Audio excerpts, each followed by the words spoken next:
most crucial elements of hurricane preparedness is storm awareness. During the season, it is of utmost importance to pay attention to the latest local weather forecasts, as hurricanes do not suddenly form or strike. There are various methods of advanced notification.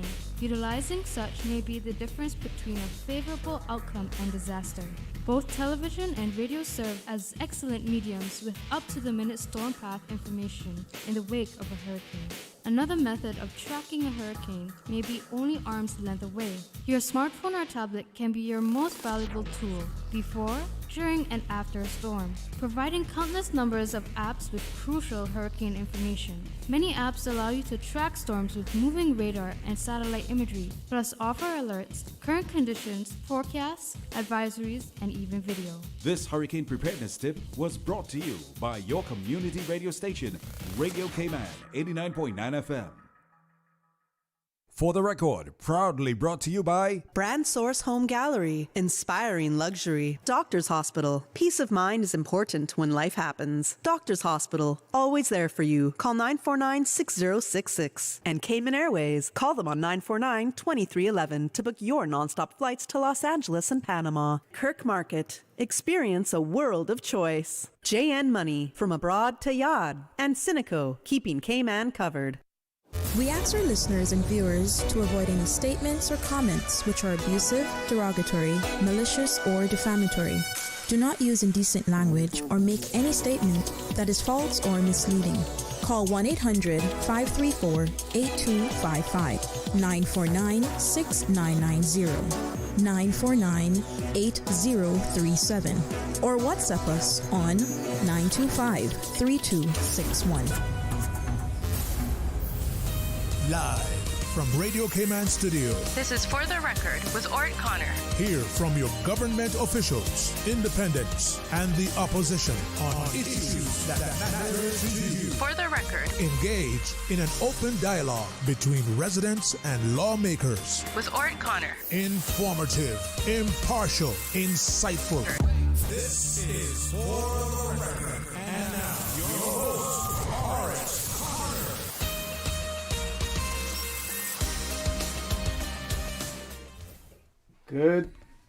Good morning, O land of soft, fresh breezes and verdant trees so fair. Today is Monday, the 15th day of September 2025, right here in the beautiful Cayman Islands. We do hope and we trust that everyone had a restful, peaceful, enjoyable weekend.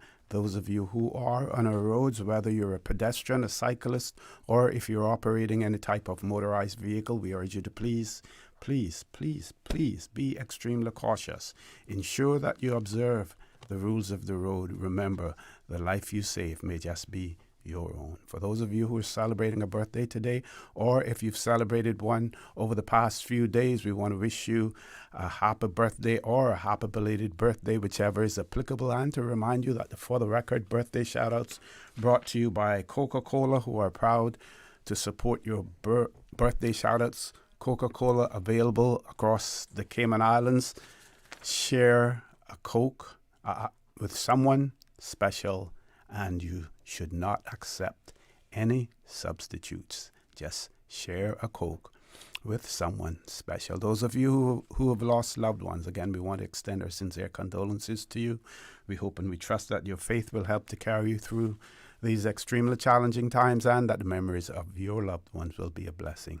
Those of you who are ill and are either at home or at a medical facility here in the Cayman Islands or overseas, we do wish you a speedy recovery. And again, this morning, we want to give a big shout out to our colleague here at Radio Cayman, Mr. Joel Wilson, to let him know that we all love him and we continue to keep him in our prayers, while he continues to recover as well. So very quickly, before I introduce our guests, let's see what's happening on the birthday scene. We've been asked to send happy birthday greetings to David Thomas.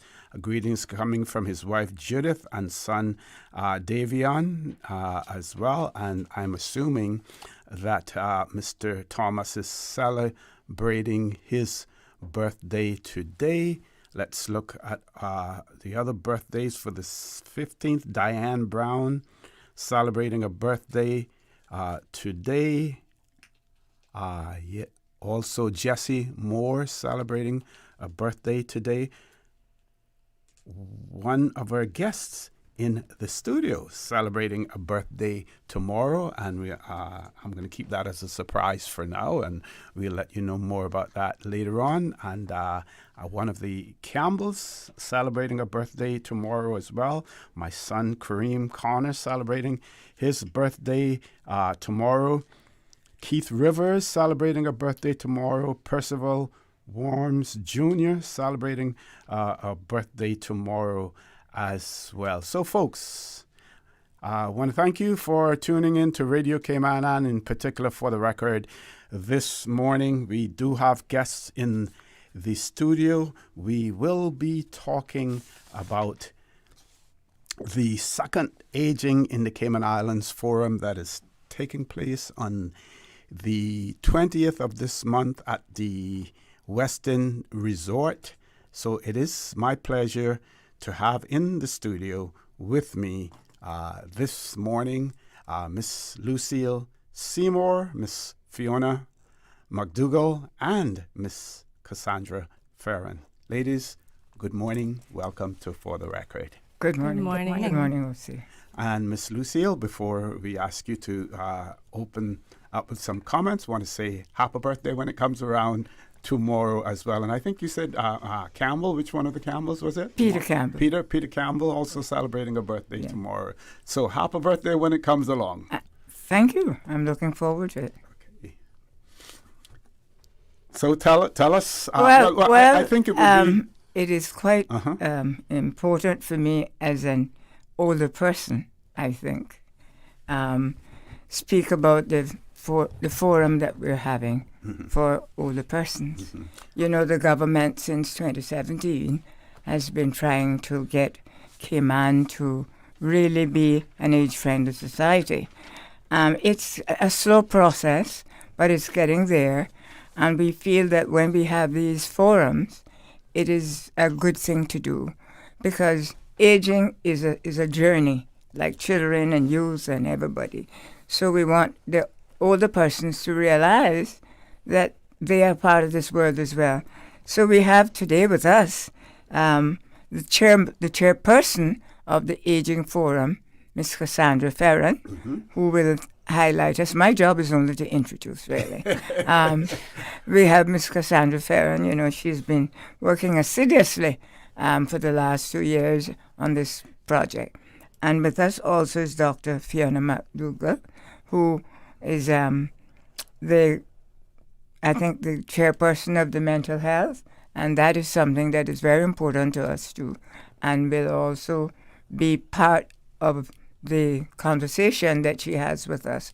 But we hope that she will tease us this morning, and hopefully that the children of the older persons, the caregivers, and all other interested persons will come to the forum on Saturday. So that is my spiel for you this morning. Thank you. Okay, and before we hand the mic over to Ms. Cassandra, for those persons who may not be familiar with the Council for Older Persons and what your remit is, what you do, just give us a brief background. Well, actually, you know, you have to really give kudos to the governments, those that pass are now. They have actually changed the amendment to make it more to be for the older persons, not about the older persons. Am I right there?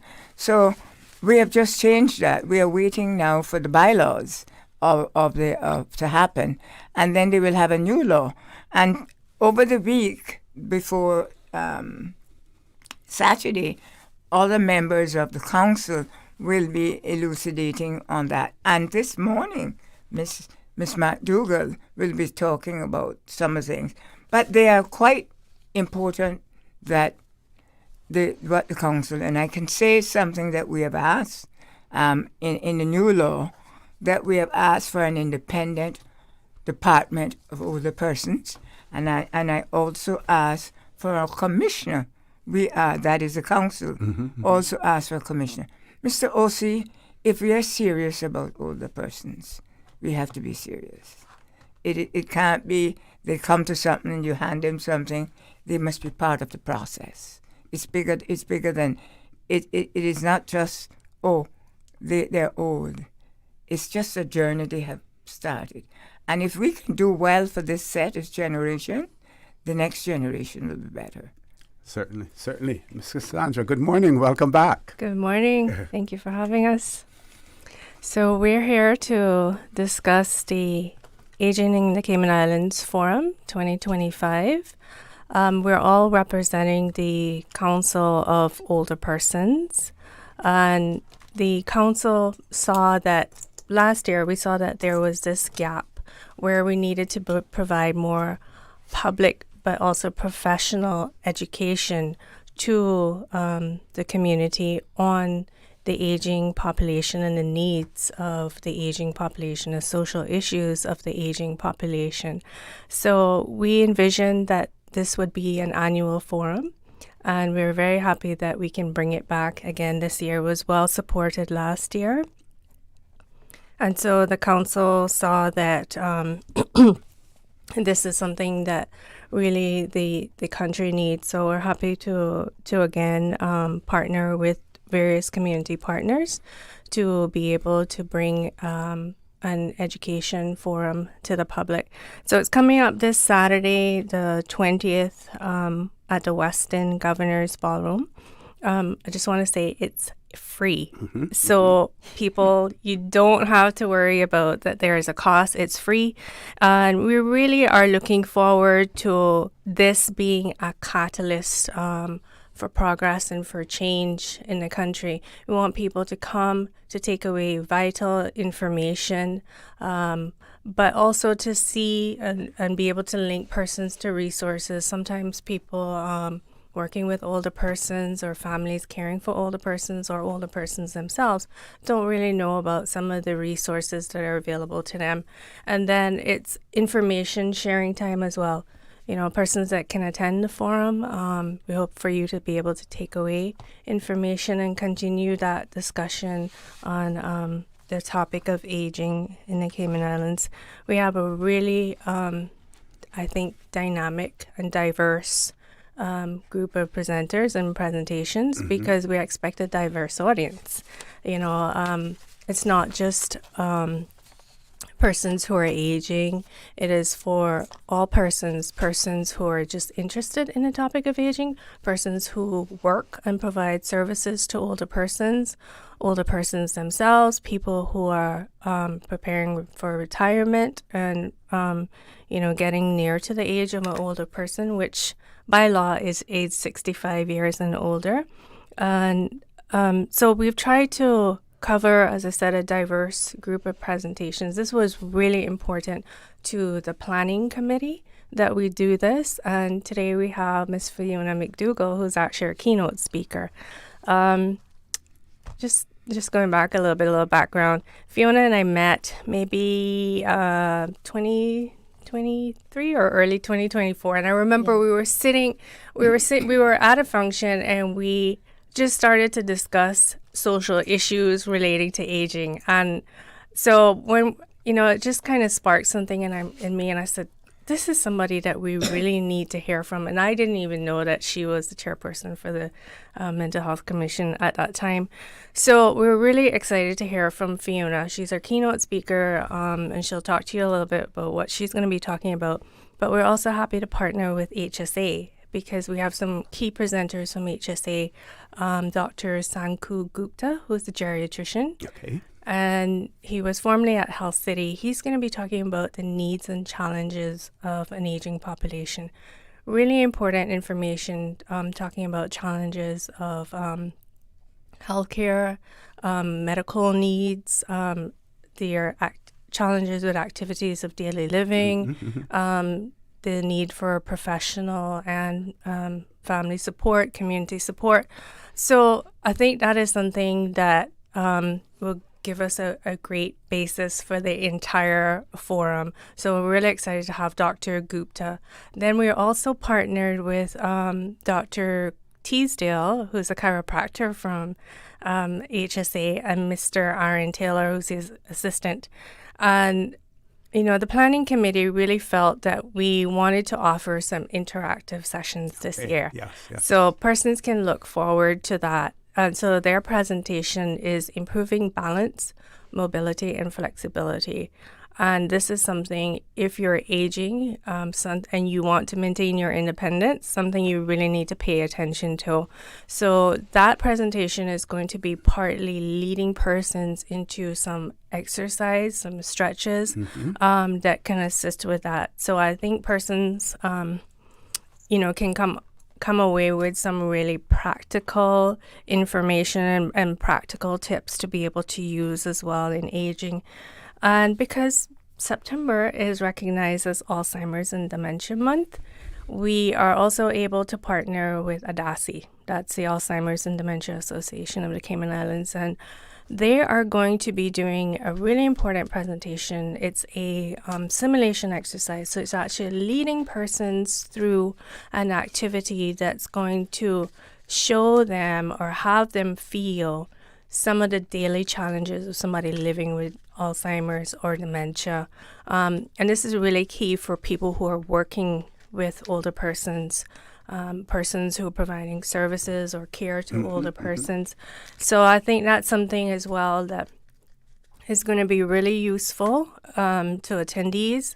And again, we're expecting a diverse audience. So anybody wants to take part in that presentation, they can. And our last presentation is a presentation. I'm quite eager to hear about it. It's with Mr. Lemuel Hurlston, who is one of our former financial secretaries and the credit union. The presentation from Mr. Hurlston is going to focus on financial wellness in preparation for aging, because that's something as well that we're hoping and trying to assist persons in preparing for aging. People need to consider your finances. So it's about being financially literate, but it's also about considering things like adjusting your lifestyle to your financial capacity, estimating things like healthcare cost, looking at future perhaps healthcare and long-term care planning. So these are things that are very important to the aging population, but can be important to all of us, right? And then the credit union is going to be covering financial abuse prevention. So that will be our last presentation.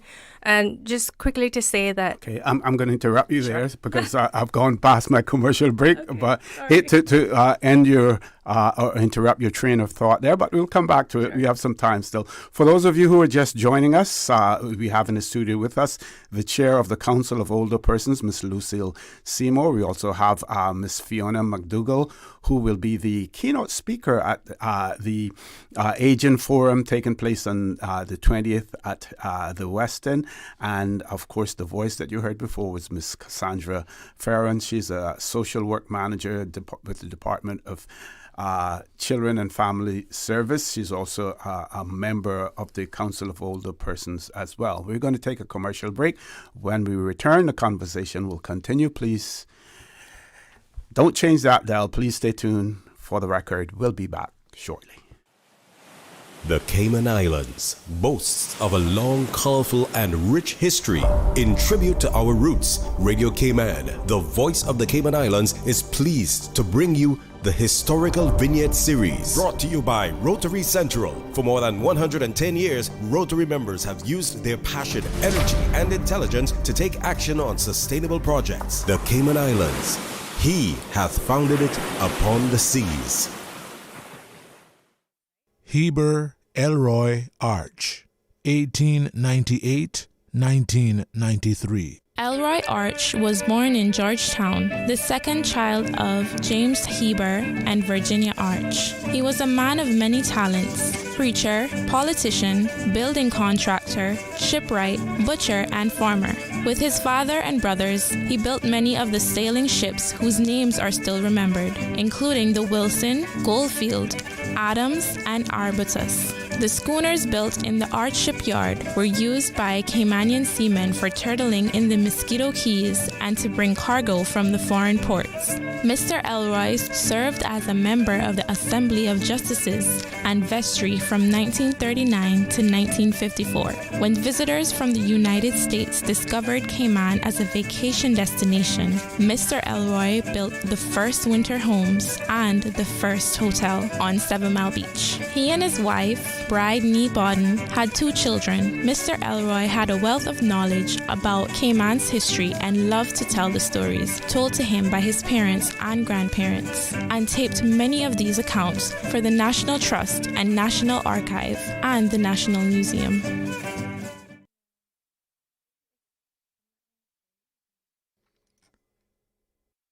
Radio Cayman's historical vignettes was brought to you by Rotary Central. For more than 110 years, Rotary members have used their passion, energy, and intelligence to take action on sustainable projects. Since 1993, Rotary Central has worked diligently each year to provide quality bus shelters to our community. A traveling convenience to our school children, the elderly, young people going to work, guest workers, and visitors using the public bus. We, Rotary Central, help you, our advertisers, make it happen. Your marketing dollar travels a far way. Positioning your message, your product, your services, your presence in over 83 bus shelters. Every dollar you spend, every advert you place helps to build another bus shelter, providing modest comfort for Cayman travelers. Reserve space now on the only billboard medium in the Cayman Islands. Email rotaryshelters@gmail.com. rotaryshelters@gmail.com. The Bus Shelters, a partner in community convenience. Another inspiration program by Rotary Central Cayman Islands. When a hurricane hits, unexpected costs can add up fast. Homeowners are usually out of pocket for these costs to get supplies or make minor repairs. But with Cineco's parametric coverage, you get automatic payouts within 2 to 3 weeks after a Category 3 or stronger storm, whether or not you have damage. Available only through Cineco Homeowners Insurance. Call 949-8101 or visit Cineco.ky for a quote. That's Cineco.ky to get a quote today. Cineco, keeping Cayman covered. It's a sizzling summer with Jan Money. You can win a luxury weekend getaway for 2 when you send or receive money from now until September 30, 2025. That's right. We're turning up the heat this summer with Jan Money. Visit www.janmoneyonline.com to learn more about how to win. What are you waiting for? Send, win, relax this summer with Jan Money. Shipping to the Cayman Islands is fast, reliable, and seamless thanks to Cayman Airways Cargo. Need it faster than ocean freight? Cayman Airways Cargo offers multiple cargo flights to Grand Cayman from Miami weekly, so your packages, whether big, small, or in between, will arrive in no time. You can even use a Cayman Airways Cargo US address for your online shopping. Cayman Airways Cargo is also the only carrier providing air freight services for Cayman Brac and Little Cayman. Contact us today and see why Cayman Airways Cargo was voted as Cayman's best cargo and logistics company in the Best of Cayman Awards. For details, visit caymanairways.com/cargo. Looking for fresh, healthy food that's full of flavor? Then you've got to visit Kirk Market. Our dishes are made with fresh, high-quality ingredients. Enjoy vibrant mixed greens or satisfying pasta salads. Or try one of our delicious grill options like blackened chicken, spicy beef steak, or grilled salmon. Looking for something light and flavorful? We've got sushi rolls and poke bowls prepared daily. And don't forget to explore a hot bar or Billy Fresh salad at the salad bar. Stop by Kirk Market today for breakfast, lunch, or dinner and taste the difference. Eat well, live well with Kirk Market.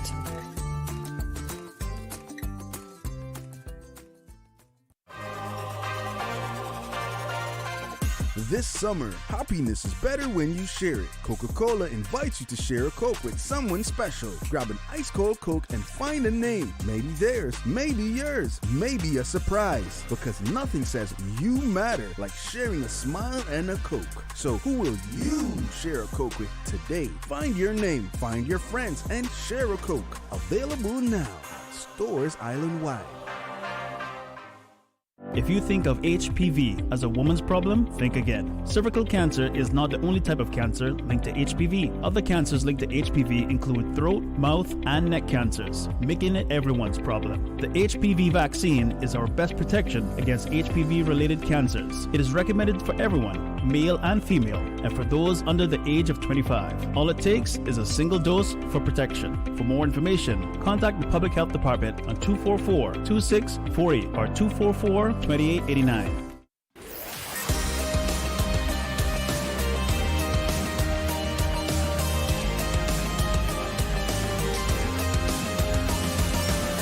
This is For the Record.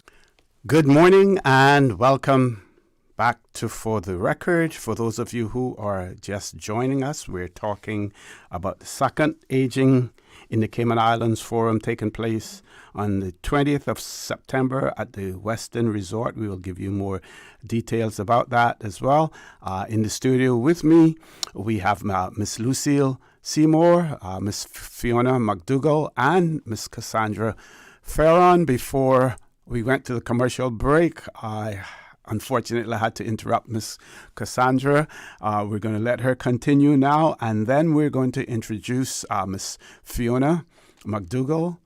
She'll tell you something about herself, and you will have to wait until after the 8 o'clock news to get the details in terms of what she will be talking about. She won't be giving away too much simply because we want you to attend the forum as well. Over to you, Miss Cassandra.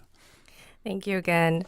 So before we broke, I sort of went over a full list of our presentations, but I'm also going to let persons know you can go to the council's website, so Older Persons Council at gov.ky, and we have the full agenda there. We have information on our speakers there as well, so persons can go there and get all of that information. As well, I'll let persons know the time. It's 1 until 7 o'clock on Saturday the 20th. We recognize that persons are busy. So presentations start at 2 o'clock. From 1 o'clock is networking and a lunch. And we're going to have information booths there that persons can attend and seek information as well from those booths. But from the presentations, if you have seen that there's a particular presentation that you would like to attend, you can just choose to attend a few presentations. You don't have to, if you don't have the time to attend for the entire afternoon, although we would love for, to have a full room for the entire afternoon, as well as we saw that it was very important that we reach an audience that is not able to attend. So perhaps persons in the sister islands, persons who maybe aren't able to leave their homes. So we're partnering with Compass Media, and it's going to be recorded. It will be live streamed on Compass Facebook page and the CIG YouTube channel as well, so persons can watch live from those two locations, and it will be re-aired on CIG TV and Compass Media later as well. So if persons aren't able to attend for specific reasons because you're working or you're living in the sister islands, just feel free to know that we got you covered, and you can watch it live stream or watch it later on television. We do want persons to know that we need registration. So persons can register as well at the Older Persons Council website, as well as we have flyers that we've been circulating, which are on the Ministry of Social Development's webpage as well, which has a QR code, and persons can register through the link on the QR code. And we also have a telephone number. So I'm going to provide this number, 926-0143. If persons need assistance in registering, you can contact that number. So we're here to help you. We're here to encourage persons to attend. Okay, we have about 2 minutes before, less than 2 minutes, 1 minute before we go to our 8 o'clock news. Just enough time to introduce Miss Fiona McDougall. Good morning. Welcome back to For the Record. Thank you. So nice to be back again. So very briefly, less than 1 minute, I'm Fiona McDougall. I am the co-founder of Healthy Futures Limited here in the Cayman Islands. And as Miss Lucille mentioned, I'm also the chair of the Mental Health Commission.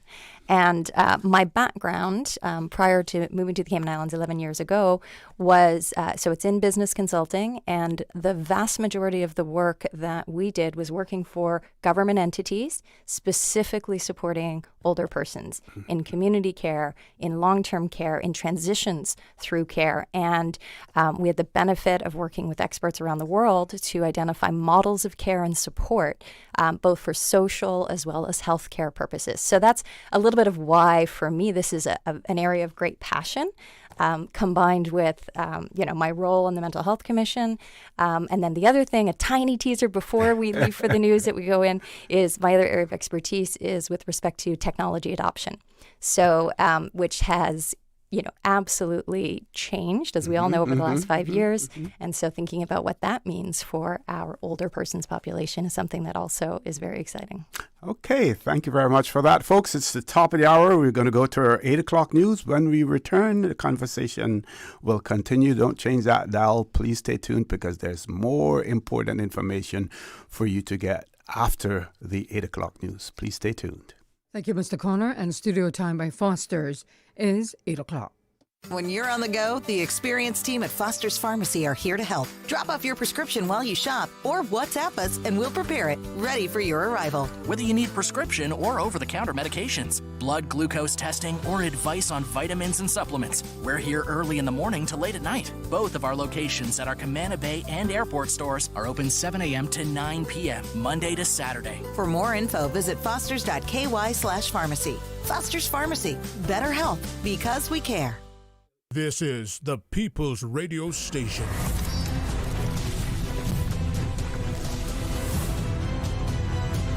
Radio Cayman in the Cayman Islands. For today's biggest news. Radio Cayman, the voice of the Cayman Islands.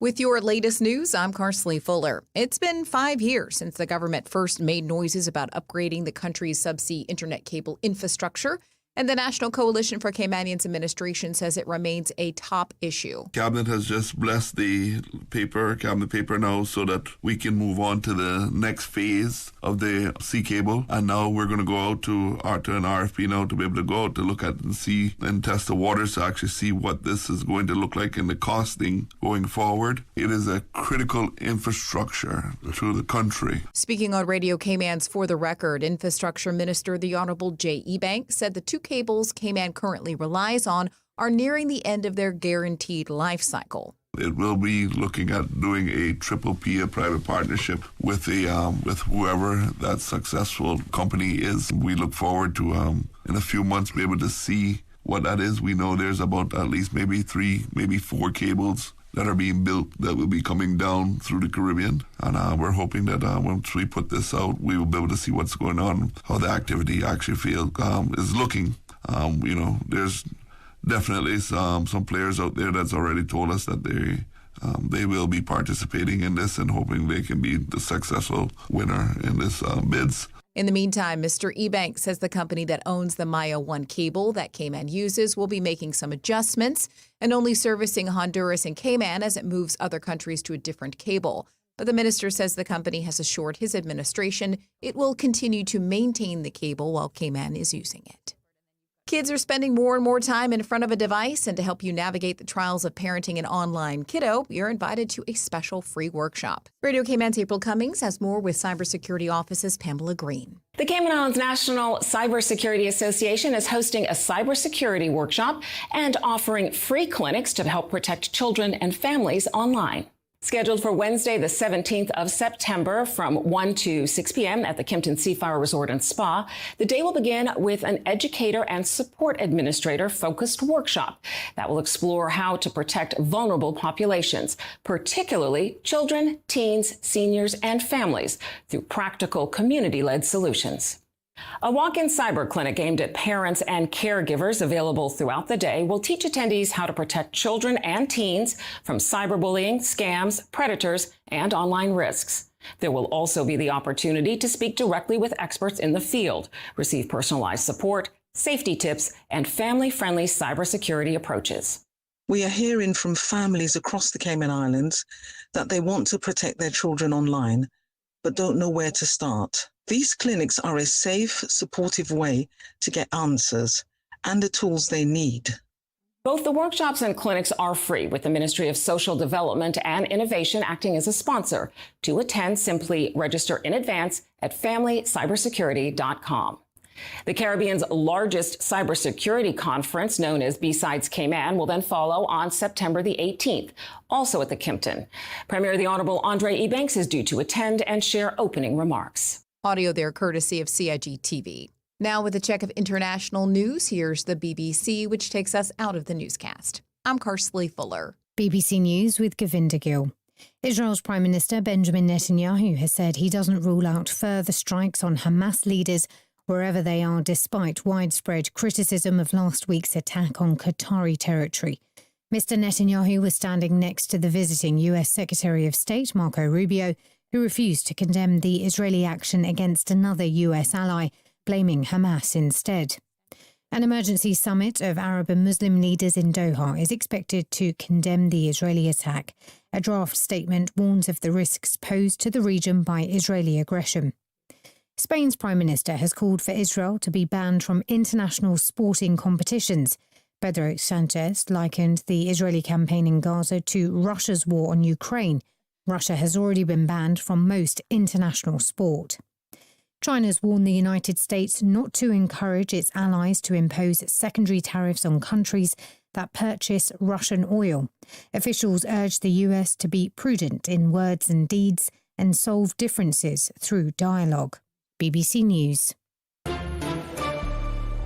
Stay in touch with Radio Cayman with the latest up-to-date, accurate news and information. For your convenience, the headline news will be repeated on our sister station, Breeze 105.3 FM, weekdays at 8:30 a.m. Follow Radio Cayman on social media, Facebook, Instagram, Twitter, or download the Radio Cayman app in the App Store or log on to www.radiocayman.gov.ky and stay connected to what's happening in the community. Radio Cayman, your voice, your choice, your radio.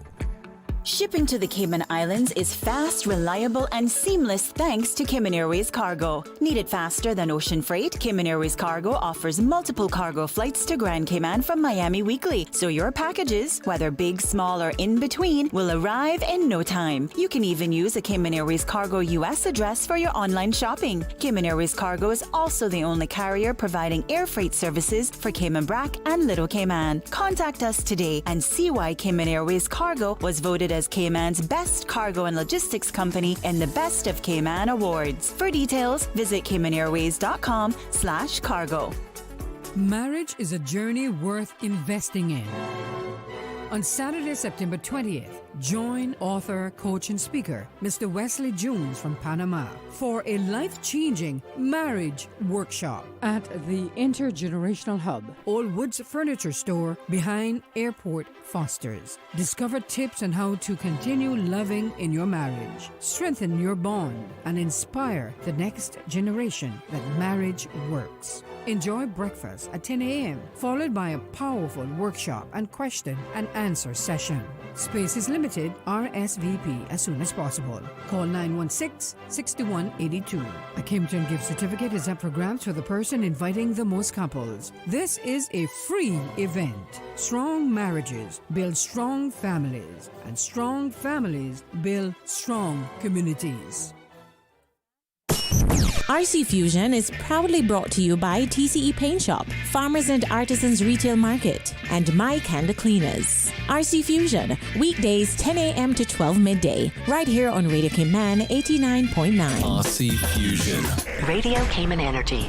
The 8 a.m. weather update, brought to you by CG Britcay, where people come first.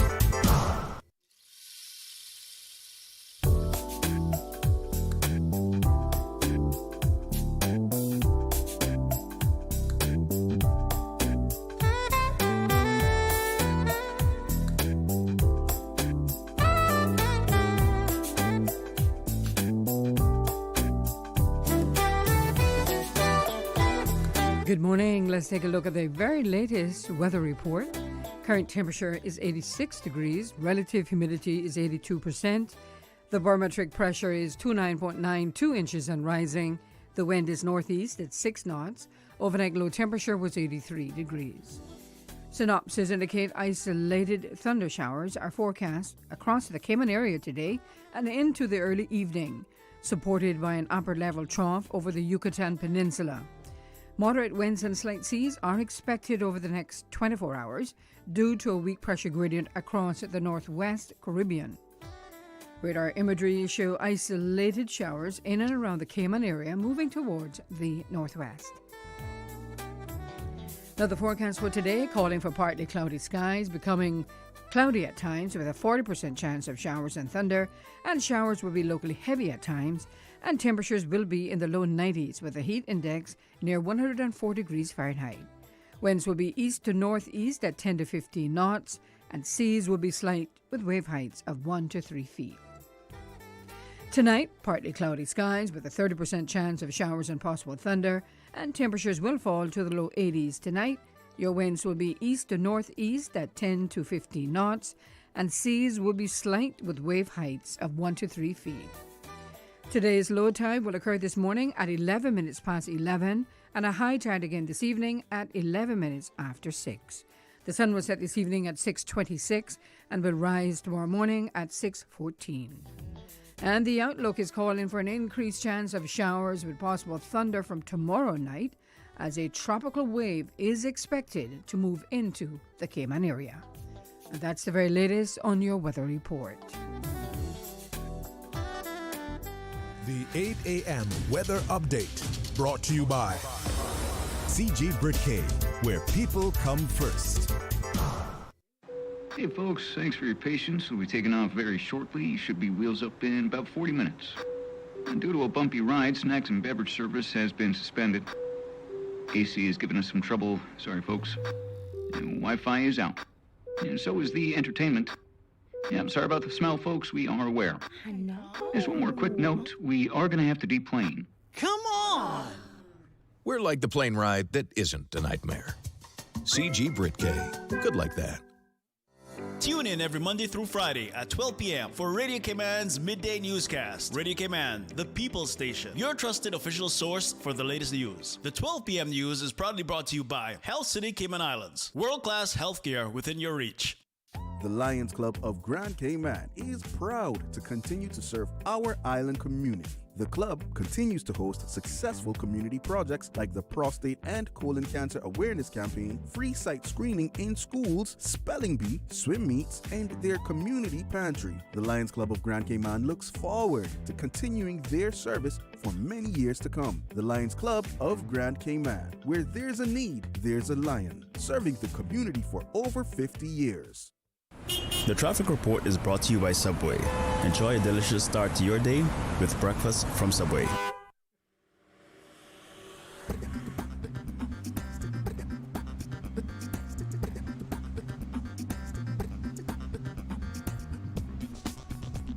Good morning again. This time we take a quick look at the road conditions across Grand Cayman. For the ramp on Shamrock Road, traffic is moving at a moderate pace. Further down, a different story as traffic a little steadier as you approach the Linford Pearson Highway. Expect some delays, and coming off of Bobby Thompson Way and Agnes Way. It's a crawl-a-thon on Crew Road as traffic is slow moving, and heading east on Crew Road, traffic is moving on pretty good. And coming from the West Bay four-way stop, flowing at a moderate pace. On the West Bay Road, traffic steady bit flowing in both directions, especially in front of the Ritz. Coming off of the Esley Tibbetts Highway, steady traffic, and continuing on to North Sound Road. Industrial Park area, expect moderate flow of traffic. Godfrey Nixon Way and Eastern Avenue flowing at a good pace in both directions. Shedden Road, same there. The usual traffic flow on Walkers Road heading to Georgetown. Now, if you've seen accidents or incidents, let us know by calling us at 949-6990. That's what's happening on your roads. Join us again at about 10 minutes past 12. We'll give you another look at traffic. Remember, click it or ticket. Have a good ride in. Get ready for something sweet, spicy, and totally crave-worthy. The hot honey chicken sandwich is here, and it's bringing the heat. We've taken our tender, juicy chicken and drenched it in bold hot honey sauce for the perfect balance of sweetness and spice. But hurry, this one's only here for a limited time. Hot honey chicken. Try it today before it's gone. Subway. Eat fresh. The traffic report is brought to you by Subway. Enjoy a delicious start to your day with breakfast from Subway. My mom's a superhero. She always knows what to do when I feel icky. Yesterday, we went to West Bay Pharmacy, and they had everything she needed. Medicine, my favorite Band-Aids with dinosaurs, and even flavored vitamins. Mom says they keep our family healthy. I think they're magic. Don't tell anyone. I think superheroes shop at West Bay Pharmacy. West Bay Pharmacy, where the superheroes shop. West Bay Pharmacy and Centennial Towers. Convenient quality care is just around the corner. Mark your calendars for the Caribbean's ultimate gaming event. In the heart of the Caribbean, a storm is rising, the battleground is set, and the ultimate showdown is about to begin. This year, the games hit harder than ever. Fortnite, FC 25, Super Smash Bros., NBA 2K25, and iRacing. Whether you're building, brawling, scoring, or driving, this is your stage. Top cosplayers, content creators, and gamers are flying in for one epic weekend in Grand Cayman. Meet Brown Bakugo, Kawiwi, and Austin John Plays. Snap pics, get autographs, or even one-on-one them live on stage. Gamers Bay isn't just a tournament, it's cosplay, merch, VR, creator booth, free play zones, prizes, and the epicenter of Caribbean esports. Think you've got what it takes? Step up and compete for your share of $10,000 in cash and prizes. Win glory, bragging rights, and cold hard cash. Gamers Bay 9, September 27th and 28th at the John Gray Gymnasium. Level up, lock in, let's play. For tickets and team registrations, head over to gamersbayevent.com.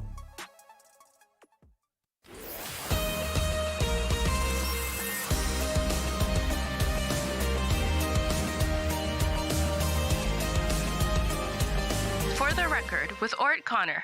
Good morning and welcome back to For the Record. For those of you who are just joining us, let me bring you up to speed in terms of what is happening on For the Record. So in the first segment, we are discussing the second Aging in the Cayman Islands forum that is taking place on Saturday, the 20th of September at the Westin Resort. We will give you more details about that. It's free to the public.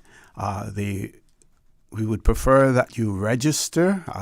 Registration, there's a reason for that. We'll tell you why as well. In the studio with me, we have Miss Lucille Seymour, who is the chair of the Council of Older Persons. We have Miss Cassandra Ferron, who is the social work manager at the Department of Children and Family Services and also a council member. And we have Miss Fiona McDougall, who will be this keynote speaker talking about healthy futures as well. And you heard her introduce herself earlier. Just a little bit of housekeeping. If you have any questions or comments regarding this event taking place on the 20th, please send those comments or questions into our WhatsApp number, which is 925-3261. Miss Fiona, over to you. Okay, thank you, OC. So we're really looking forward to a great turnout on Saturday. And a couple of things to note before I talk about a little bit of what I will be covering is that, as Miss Cassandra mentioned at the beginning, this forum is really focused on a diverse set of topics for a diverse audience. So this is not just about older persons. It's also for their caregivers. It's also for their family members. It's for those who provide support and services. And I believe the agenda more than adequately covers so many topics that I think people will walk away with fantastic information. For the keynote, I plan to sort of focus on 3 areas. And the first, and I will say thank you to Ms. Cassandra, that last year I was invited as part of a focus group to provide government with input onto the legislation that has been updated. So the Older Persons Act, which has been amended, and there are lots of really important updates. I will cover some of those amendments in my talk. And in particular, there are areas that have been updated that focus on empowering older persons, protecting older persons, supporting older persons. So I'll cover some of the details of what are those empowerment factors, what are the additional protections, some guiding principles associated with where we want to respect autonomy and inclusion and connectedness in the community. And how does the legislation support that? And then also, what that means for those of us who are family members and caregivers as well. So that's sort of the first part of the talk. So some of those key highlights. And then what I'd like to do then is sort of segue into this idea of connectedness. And there are some really exciting age technologies that I will cover. And so for those of you who might not be familiar with age technology, it is technologies that are a very broad range of technologies that are designed to support older persons to actually increase that connectedness and reduce the sense of isolation and really help to improve activities of daily living. And there's lots of different categories of where age tech can assist people from, health monitoring, which I'm sure lots of folks are familiar with, all of the, glucose tools, the rings and the watches that we can all wear, things that we can put around our house, smart home and safety categories of automations. But then there's also a lot emerging in that social engagement space with respect to age tech. Obviously post-COVID and during COVID, everyone, I think, got quite comfortable with connecting over video, trying to make that even easier for older persons as they age, recognizing that it's not, and this is a really important factor for those who are involved in the technology space, it's not just about building for older persons. It's actually doing that co-design with older persons. So that empowerment, that engagement of having the folks who are going to be using and benefiting from these technologies being involved up front in the design and thinking about what's going to meet their needs. So we'll talk about that. There's also, of course, some watch-outs as it relates to technology. So what you need to know with the emergence of AI and recognizing different forms of content. There are obviously some risks associated with things like deepfakes. So we'll talk a little bit about that. So there's a really exciting part of it, and then also some really good information about privacy and security and safety, which also ties into a lot of what we're trying to do with the legislation in terms of empowerment, but also protection for our older persons. And then, kind of carrying on with that theme of connectedness, my background in mental health and working with organizations who support older persons for decades now, one of the, I think, key factors that perhaps has been neglected in the past is that, older persons are no different than the rest of the population who suffer from mental health challenges. But in fact, there are some really key factors that have to be considered. For example, when we talk about connectedness, individuals who, or older persons who might become more and more isolated if we're not on top of making sure that community and connection exists, that isolation leads to loneliness, which can lead to depression, which can then result in further isolation and withdrawal, and then anxiety. So there's these cycles. And then on top of that, and I know we've got lots of great folks from HSA, as well as the Alzheimer and Dementia Society there, but cognitive impairments as well can further exacerbate, individuals' ability to stay engaged and also make sure that they're not experiencing discrimination, which is something we speak about in the legislation. But, older persons are at high risk of being stereotyped, receiving discrimination in the form of ageism, which further reinforces that isolation and that lack of so that exclusion, if you will, from community. And there are real health considerations that contribute to this, right? If you're hearing, is becoming impaired, which does happen over time, that's something that can have an impact. So there's lots of various factors that folks need to understand, both from a physical healthcare perspective, but also very much from a social perspective. And so, we look back to what do our policies and our services in the community and government enable for us to reduce the risks, increase inclusion, increase empowerment? What can we do with amazing emerging technologies to help also increase that connectedness, reduce isolation? So all of these three topics are what I'm going to be covering in the keynote. Okay, that sounds good. We have a question from someone, and maybe someone can respond. It might not be directly connected with the forum, but the person says that they are a 66-year-old government pensioner who has been paying health insurance as I did not retire in service. Will this entity be able to assist us? I'm not sure what entity, whether or not they're talking about the forum or some legislation that we may have, a piece of legislation that we have may have mentioned earlier. Will this entity be able to assist us all, for instance, over 65 pensioners, veterans, and seafarers to receive free cynical coverage? I guess you being the technocrat, Miss Cassandra, we'll throw this over to you. Okay.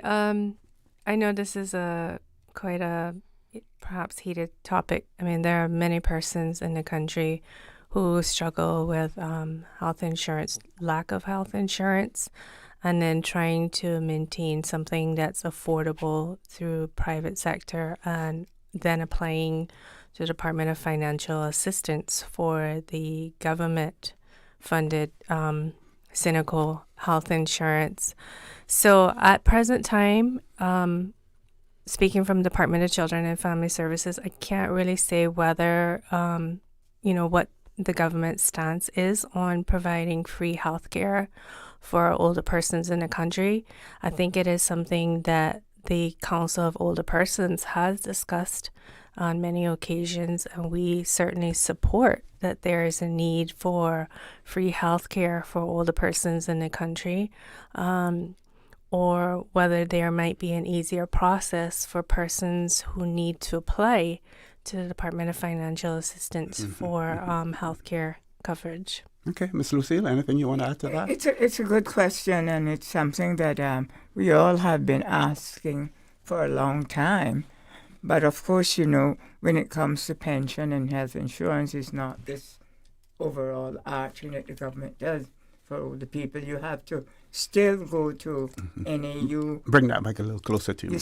You have to still go to NAU to ask them to look into your background, and it depends on what it is that you tell them. But it is a good point that the person brought up, and I think that the council has been talking about it. But again, here we are. We have to look at this. This is something that we really have to look at for older persons. You have people. Let's take, for example, older persons who work in the private sector. They come out and they don't get any attention unless they go to NAU, because their health insurance is cut off from the day they retire. So it is something. This is why they changed the law, so that we can get more teeth into the law for government and the private sector to help older persons. But we certainly have it. We had the Minister of Finance in the other day, and we talking to him about some of the setbacks of older persons, and health and pension was one of them. The other point while I'm here, that although you're in a pension, you become pension poor. So, and both of us would know a little bit about that, right? But this is something that, in the absence, and I'm going to go out on a limb here, in the absence of a tax, a direct tax, we suffer, especially older persons. If we would rethink or reconsider looking at a direct tax, particularly for our older persons, I believe life would be better off. But I leave that one. I don't want to get into trouble here with anybody. But we keep hearing about, or we in the past, and I think the current administration is looking, towards that end as well, about government surpluses. And the question is then, where should those surpluses be directed? The most vulnerable in our community are our older persons and our younger ones. And the question is whether or not they should be directed there rather than concentrating on other types of infrastructure. But we're going to take a commercial break. But pressure, they must apply pressure. Just like how they keep talking, keep applying the pressure for the older persons. Yes. And that's what the council is there for, to advocate for them as well. So we're going to take the commercial break. When we return, I want to hear from Ms. Fiona about the approach that she's going to be taking in terms of her keynote speak, the approach she's going to be taking, considering the audience that she will be talking to. And of course, she's no stranger to that because you did present at the first forum as well. But we'll tell you about the approach. She has mentioned some of the topics that she will be talking about, but she's not going to give away everything because we want you to be able to attend as well. Folks, please stay tuned for the record.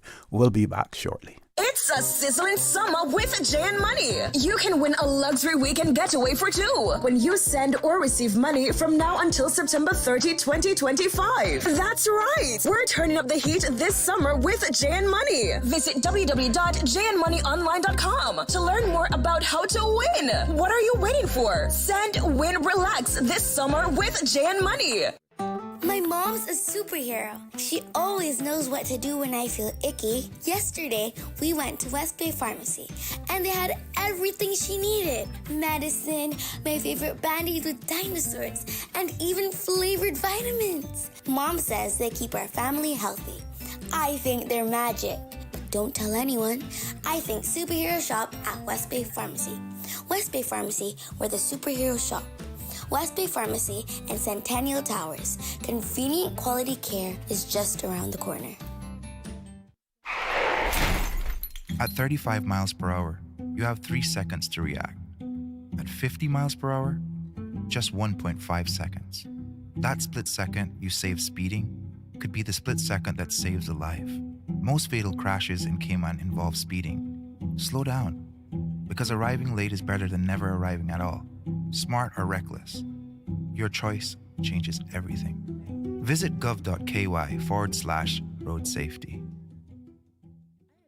Did you know that Doctors Hospital provides urgent care services 24 hours a day, 7 days a week? And Doctors Hospital's urgent care physicians have access to the most advanced MRI and CT imaging in the Caribbean, providing reliable diagnostics when you need it most. When you need quality urgent care for an illness or injury, Doctors Hospital is here for you 24/7. Whether it's a migraine, chest or abdominal pain, shortness of breath, broken bones, or another urgent need, Doctors Hospital at the top of Walker's Road. Urgent care right now. Can you imagine your home completely organized? At Brand Source Custom Closets, we can. We specialize in designing and building custom closets and storage units for any room in your home, including the garage. With tailored designs and custom LED lighting solutions to fit your lifestyle and budget. Our custom closets expert is committed to enhancing the value of your home with a solution that is uniquely yours. Visit our showroom or call 623-6774 to schedule a no-obligation appointment with our design expert. Brand Source Custom Closets, 209 Dorsey Drive, Industrial Park.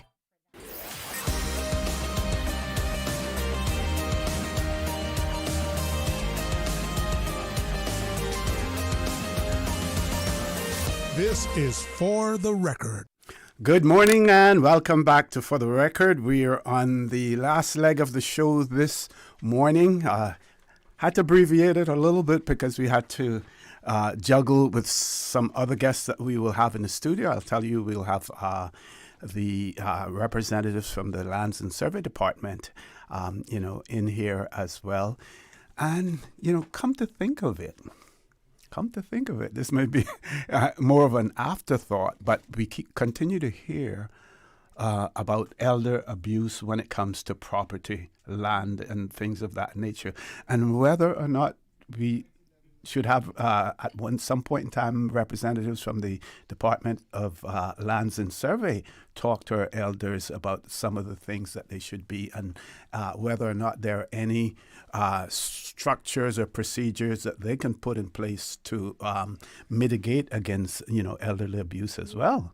And that is key because in the new amendments to the law, yes, we have mandatory reporters, and persons working in that field, working in the registration of lands and such, are now considered mandatory reporters under the Older Persons Amendment Act of 2024. So once that's in place, yes, that department will have to put procedures and framework in place to be able to comply with this law. And we will also have the tribunal for older persons. So that's a new thing.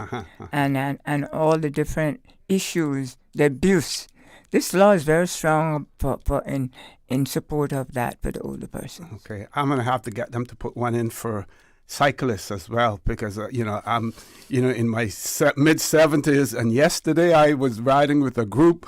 I think it was probably about 7 or 8 of us, and if you added the ages of all of them, they wouldn't come up to my age. No, I'm only kidding.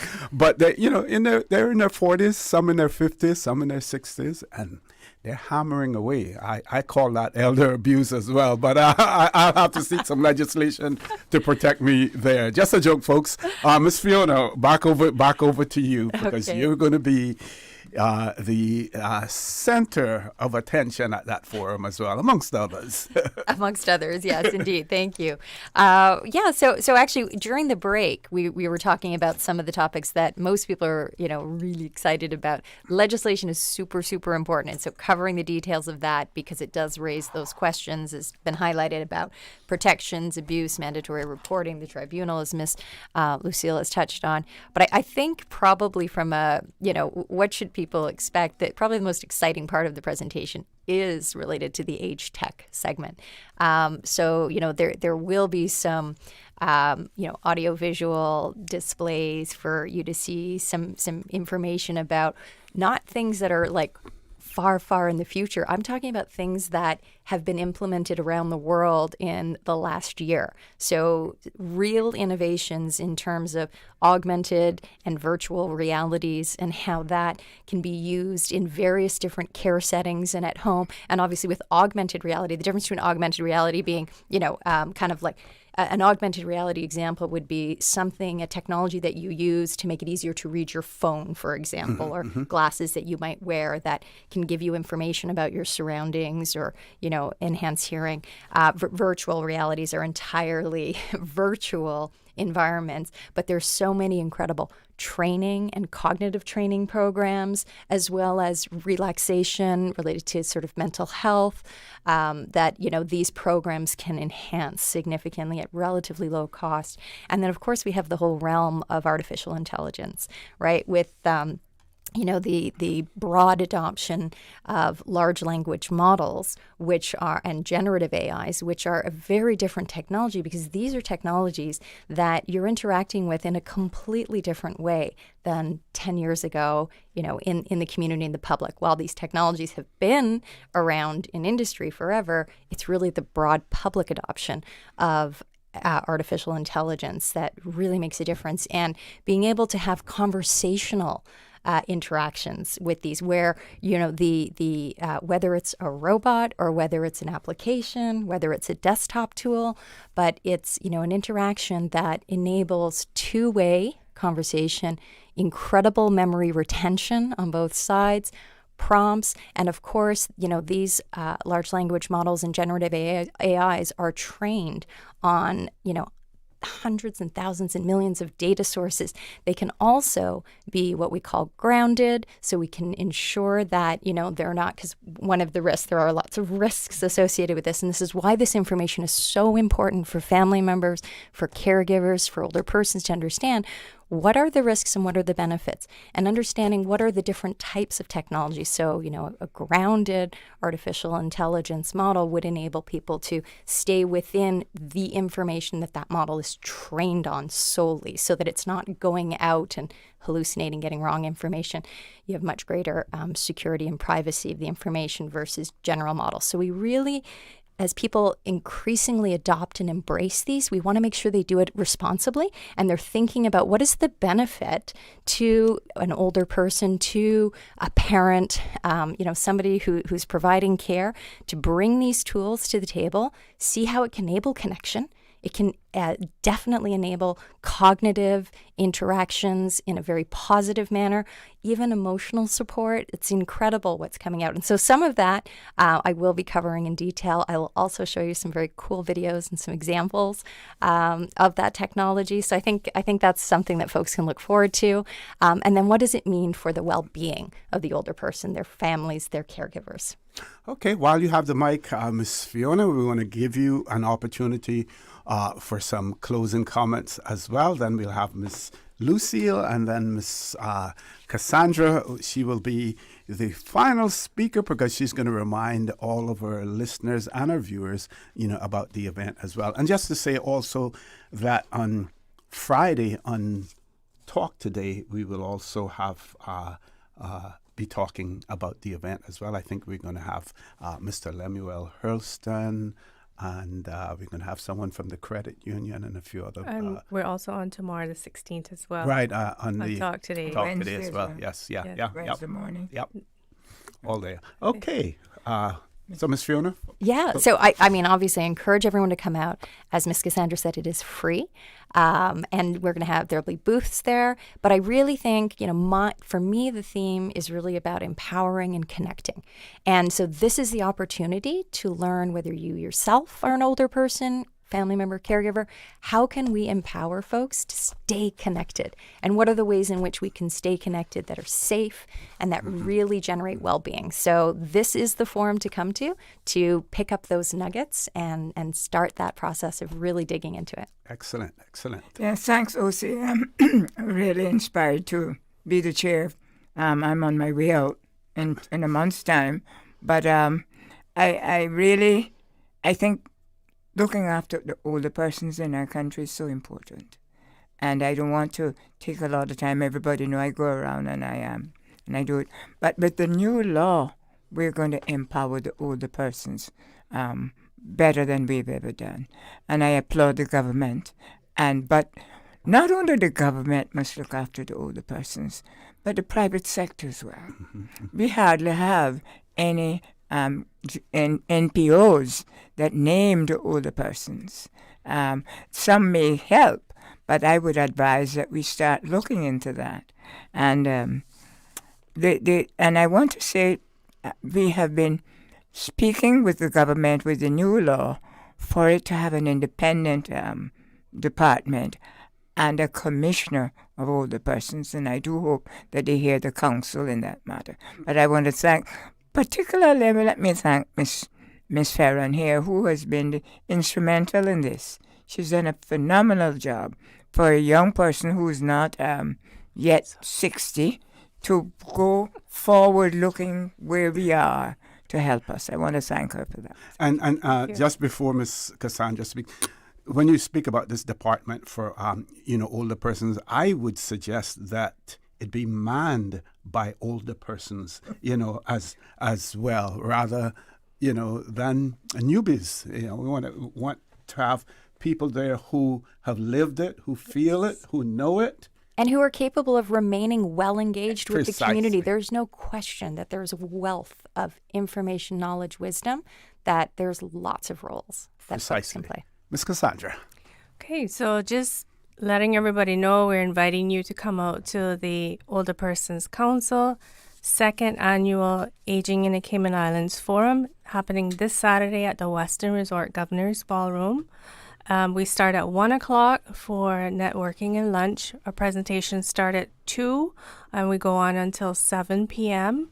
It is free and we have a diverse group of speakers, all local persons, and that was extremely important to us that we have persons here who are knowledgeable of the cultural relevance, that can speak to the social issues of persons in this country, of who are aging or the older persons in this country. So we need persons to register, please, so that we can, cater for space and refreshments as well. So you can register at the Older Persons Council website, or you can call 926-0143 if you have any issues, with the online registration. We've also been circulating a flyer which has a QR code attached, and you can register through that link. We're happy to bring this forum to you with our many sponsors: Ministry of Social Development, Ministry of Youth, Sports, Culture and Heritage, Ministry of Health and Sustainability, Credit Union, Health Services Authority. So again, we welcome you to come out this Saturday, 1 o'clock at the Westin Resort. Please do register ahead of time. If you need assistance, we can do so for you. Okay, ladies, thank you. Thank you very much. It was really, really interesting and exciting talking with you this morning as well. Folks, we're going to take a commercial break. When we return, we will have representatives from the Lands and Survey Department in the studio with us. We will have Ms. Sophia Williams, who's the Deputy Director, Mr. Darren Kelly, who's the Chief Surveyor, Ms. Regina Ebanks, who's the Registrar of Lands, as well as Mr.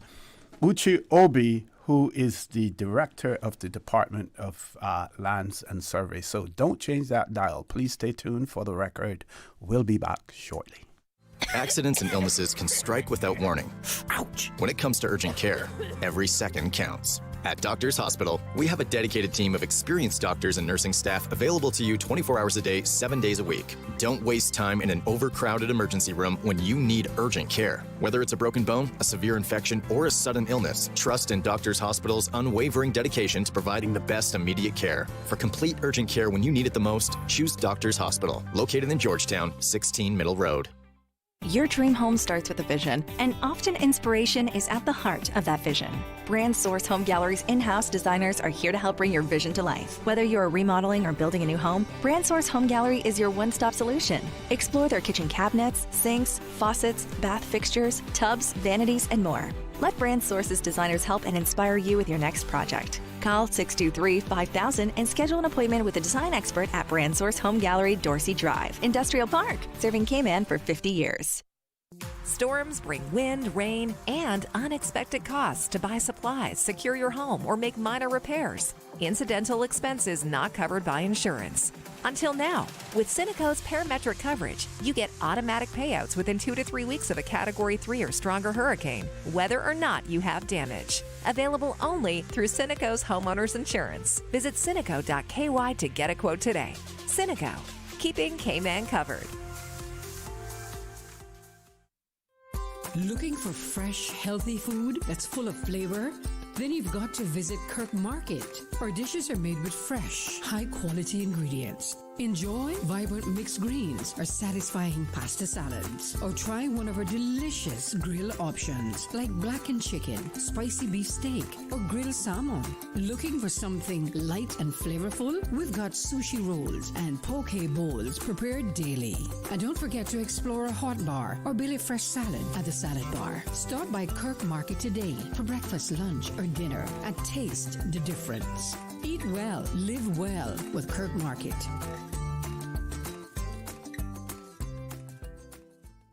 At Kirk's Home Center, we can make your life much better. We got it all together. We got a great deal in store for you. From cookware to stereos, from power tools to plumbing supplies. Yeah, we got the best goods with the best price and a service to make you smile. Kirk's Home Center, we got a great deal in store for you.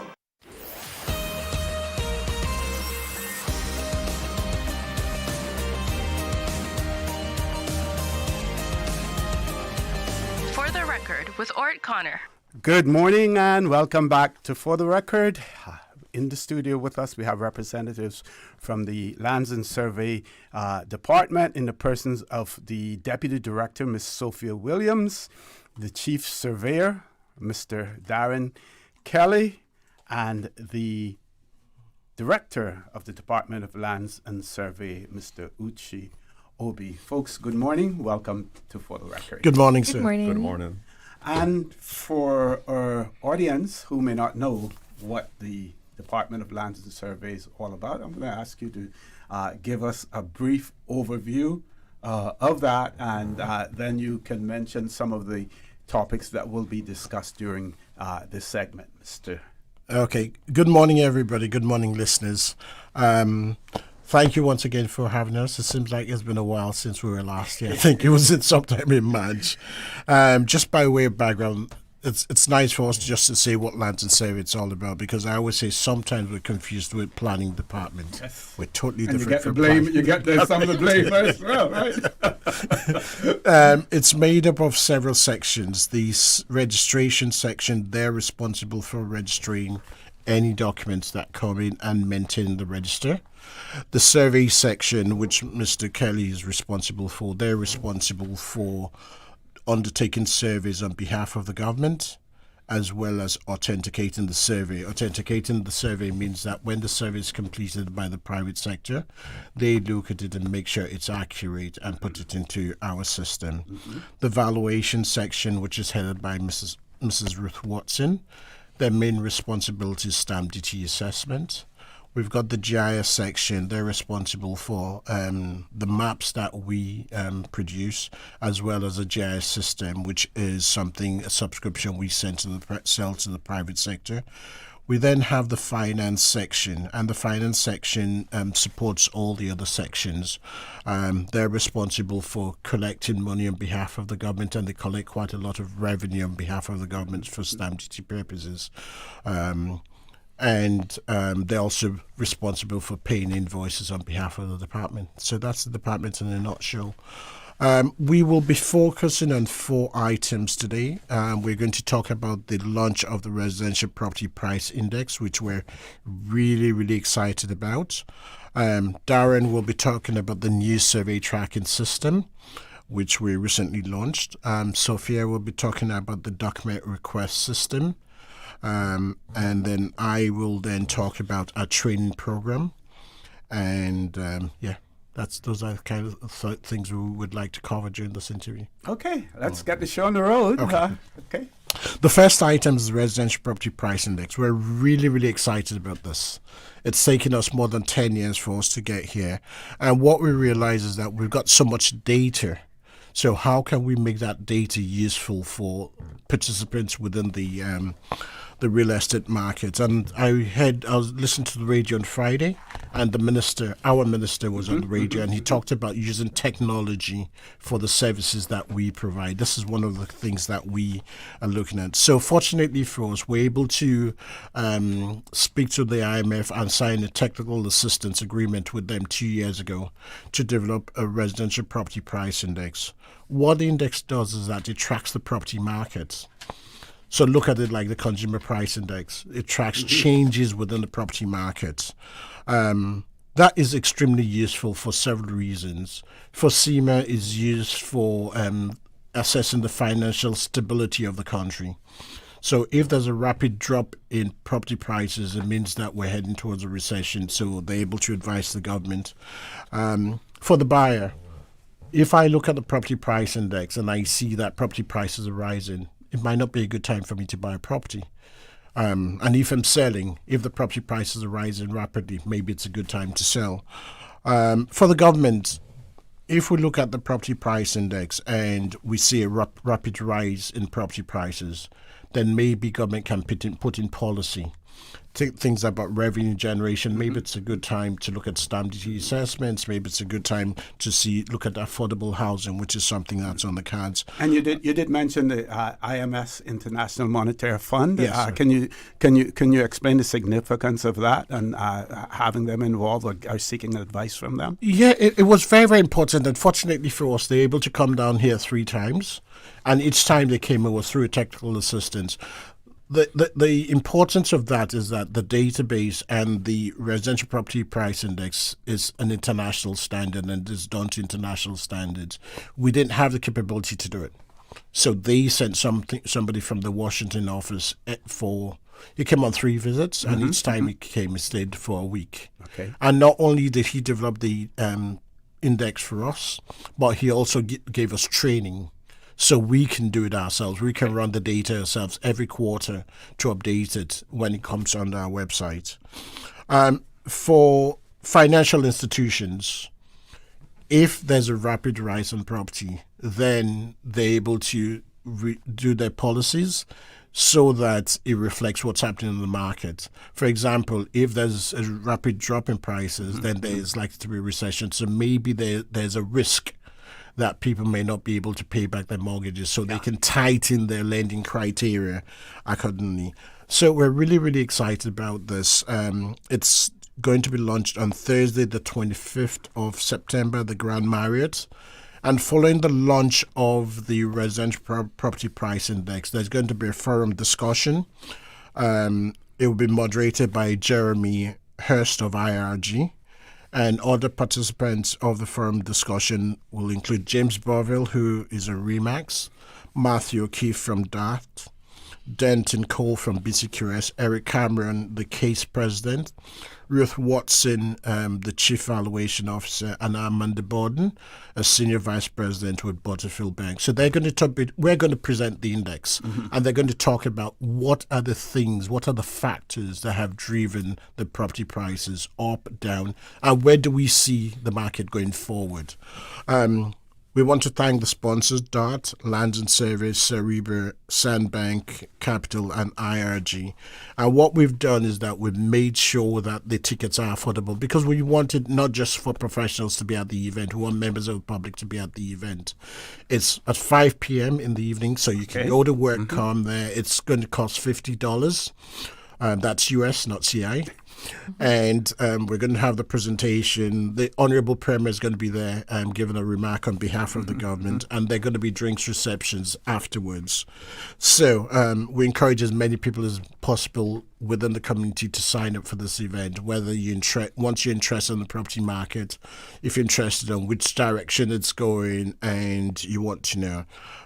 For tickets, you go to eventbrite.com and type in RICS Cayman Islands, and it'll come up with the tickets for you to purchase tickets. Okay. Now, recently I had one of our listeners, I think it was last week, ask me a question in relation to what's the average price of land in the Cayman Islands. And of course I said, I don't know. Yeah. But the land registry would have such data? No, we don't. We don't at the moment. The reason why is that we don't have enough transactions to create an average price of land, and land are different sizes. So you have to do a lot of data analysis to get the average price of land. We have been able to do some analysis of the properties apart from land they've sold, and it came up to 650,000. Which is higher than what it was the same time last year. The main thing driving the property market is that we're seeing less transactions, but more at the higher value. Okay. So the reason simply is the cost of living is really, really high. So people have less money to buy property. Interest rates are high. So it costs more. And then the cost of property is high, because of things like construction costs and the tariffs and all that. So that pushes up the prices. People at the higher end of the market, they're more resilient to those than people at the lower end of the market. So what you find is that we're finding more sales in the 3 million, 4 million, 5 million and above, rather than at the lower end of the market. That's interesting. We have about another 2 minutes before we go to our headline news at 9 o'clock. Do we want to bring Mr. Darren into the conversation at this point in time? Sure. Darren, Yeah, if it works for the time and schedule. Good morning to the listeners once again. Just to reintroduce myself, I'm Darren Kelly, Chief Surveyor of the Land Survey Department. I just want to bring to the public's attention of the launch of our survey tracking platform, which was launched in April of this year. I know we're in September, but it's never too late to share, this information. It's just very, very important to those who are submitted surveys. The Lands and Survey Department accepts submissions from the private land surveyors. What this system does and facilitates is the tracking of the progression of these submissions. I know in the past, clients of the licensed land surveyors weren't aware of where their job was, what stage it was at, who was working on it, what's the estimated timeline to completion. This system now allows the licensed land surveyors to track the stage that the job is at, whether it has started, if the process has started, and how long the process will take to be completed. So we've done all of this to bring about a higher level of transparency and accountability.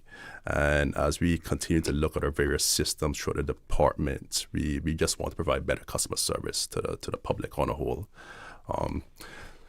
We will be looking to make improvements to the system, but we are getting feedback from licensed land surveyors, and it has been positive so far, and we will continue to listen to them and the public and see how we can make adjustments going forward. Okay. And were they involved in, did you consult with them at the inception as well? Absolutely. This has been a long time coming. We were inundated. We still get a lot of calls and emails from the licensed land surveyors, but we were inundated before. Now we're receiving less. So that is an indication that the system is working as it is supposed to work. Mm-hmm. And for the person who would ask the question about land surveying, whether or not that is done solely for the private sector, whether or not that is done solely by the private sector, or whether government is still engaged in surveying as well. Government only surveys Crown land, and also we undertake surveys for statutory authorities such as the National Roads Authority. But when it comes down to private parcels, that is solely done by licensed land surveyors. They're the only ones permitted to undertake these surveys and submit it to Lands and Survey for processing, authentication, and registration. Excellent, excellent. Folks, with that, we've reached the top of the hour. We're going to go to our headline news. When we return, we will continue our discussion with representatives from the Department of Lands and Survey. Don't change that dial. Please stay tuned, because you haven't heard yet the beautiful voice of Miss Sophia Williams right here in the studio as well. So please stay tuned. For the record, we'll be back shortly. From Radio Cayman's newsroom, this is Headlines. Local, regional, international news. The Headline News is brought to you by Kirk Market and Health Services Authority. The National Cybersecurity Association invites you to a special educator and support administrator focused workshop. This is free from 9 until 12. It's taking place on Wednesday. This will be followed by a walk-in cyber clinic for parents and caregivers from noon until 6. It's all happening at the Kimpton, and you can register at FamilyCybersecurity.com. In international news, Israeli Prime Minister Benjamin Netanyahu has not ruled out further strikes on Hamas leaders following last week's attack in Qatar, saying they would not have immunity, quote, wherever they are. Speaking at a joint press conference with the U.S. Secretary of State in Jerusalem, Netanyahu said every country had the right to, quote, defend itself beyond its borders. Israel's decision to target senior Hamas leaders in Qatar, a close U.S. ally, drew international outrage and criticism from U.S. President Donald Trump. Hamas said 6 people were killed, but that its leaders survived. And the 77th Primetime Emmy Awards generated another slate of viral moments, from cash awards for short speeches to history-making wins and heartfelt thank yous.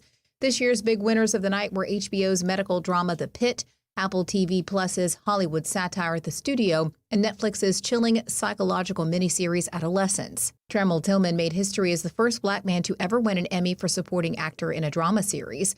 The Late Show host Stephen Colbert pulled off a big win after his fellow nominees in the talk show category rallied behind him following his show's abrupt cancellation. Those are your headlines. I'm Karsley Fuller. More news available at www.radiocayman.gov.ky. Check out our social media pages: Facebook, YouTube, X, formerly Twitter, Radio Cayman Headline News.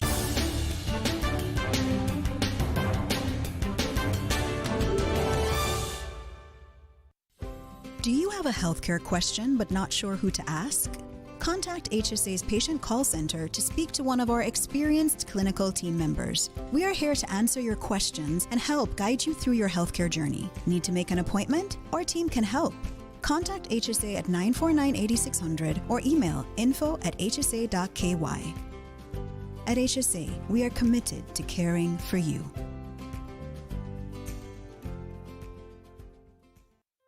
Looking for fresh, healthy food that's full of flavor? Then you've got to visit Kirk Market. Our dishes are made with fresh, high-quality ingredients. Enjoy vibrant mixed greens or satisfying pasta salads. Or try one of our delicious grill options like blackened chicken, spicy beef steak, or grilled salmon. Looking for something light and flavorful? We've got sushi rolls and poke bowls prepared daily. And don't forget to explore a hot bar or Billy Fresh salad at the salad bar. Stop by Kirk Market today for breakfast, lunch, or dinner and taste the difference. Eat well, live well with Kirk Market.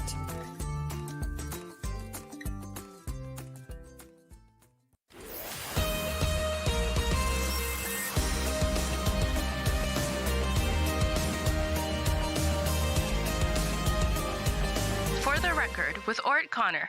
Good morning and welcome back to For the Record. For those of you who are just joining us in the studio, we have representatives from the Lands and Survey Department.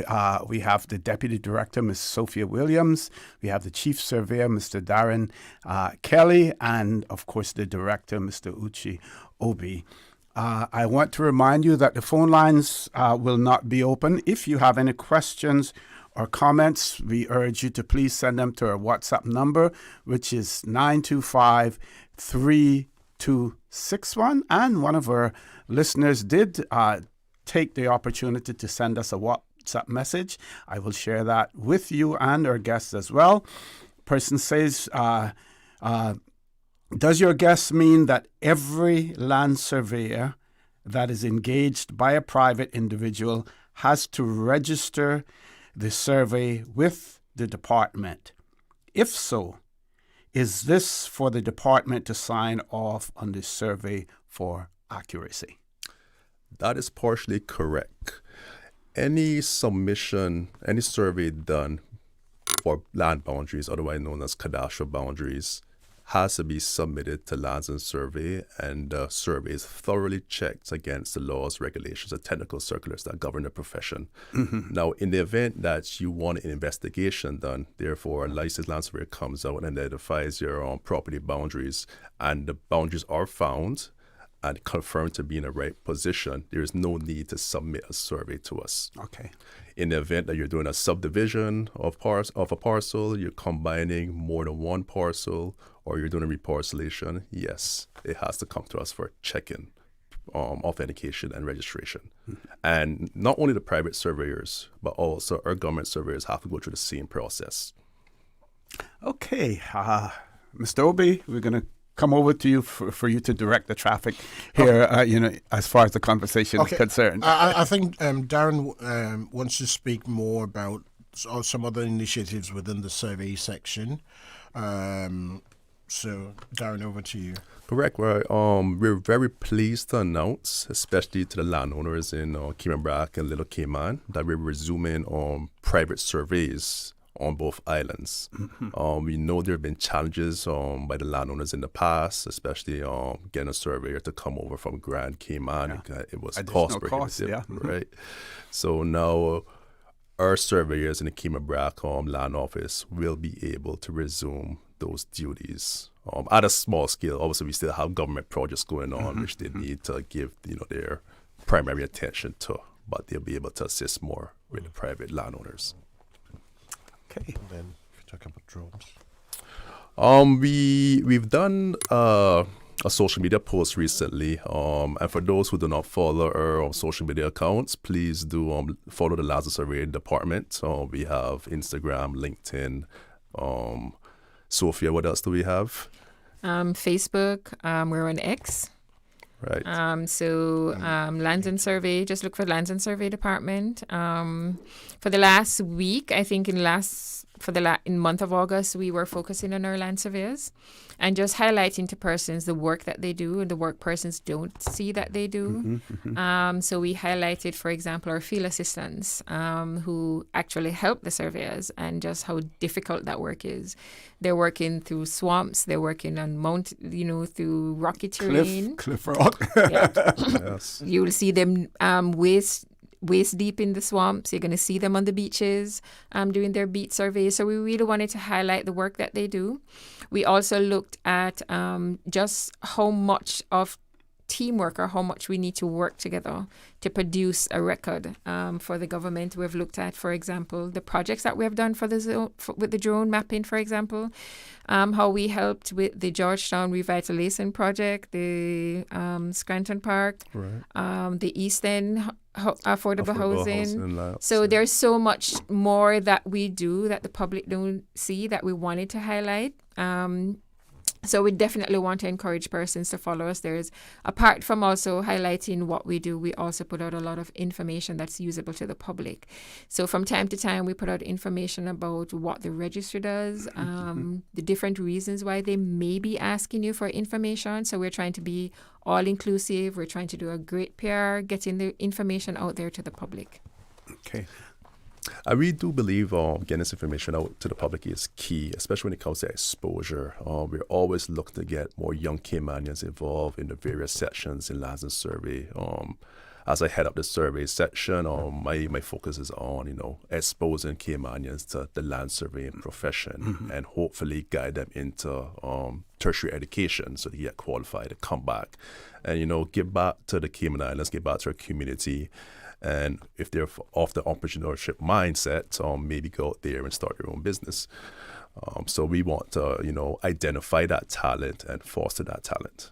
Yeah. So if you look at our programs this week, I think we're going to be focusing on what qualifications that are needed to become a licensed land surveyor, because that is one of the areas that we're focusing on in terms of getting talent and development. We're trying to see if we can attract the right persons to be with the department.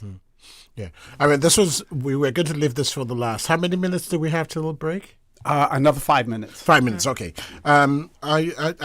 Darren, do you want to just speak briefly about your trainee land surveyor position? Cool. And then I will, because what we want to try and focus on within the department is how can we get more young people involved in the department?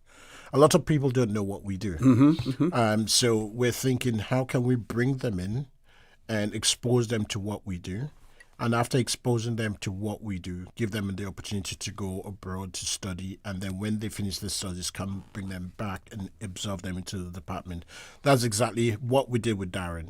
So maybe, Darren, if you just talk about your experience there, and then maybe that'll take us to the break, and then we touch on the trainee and internship programs. So if you talk about your experience. Absolutely.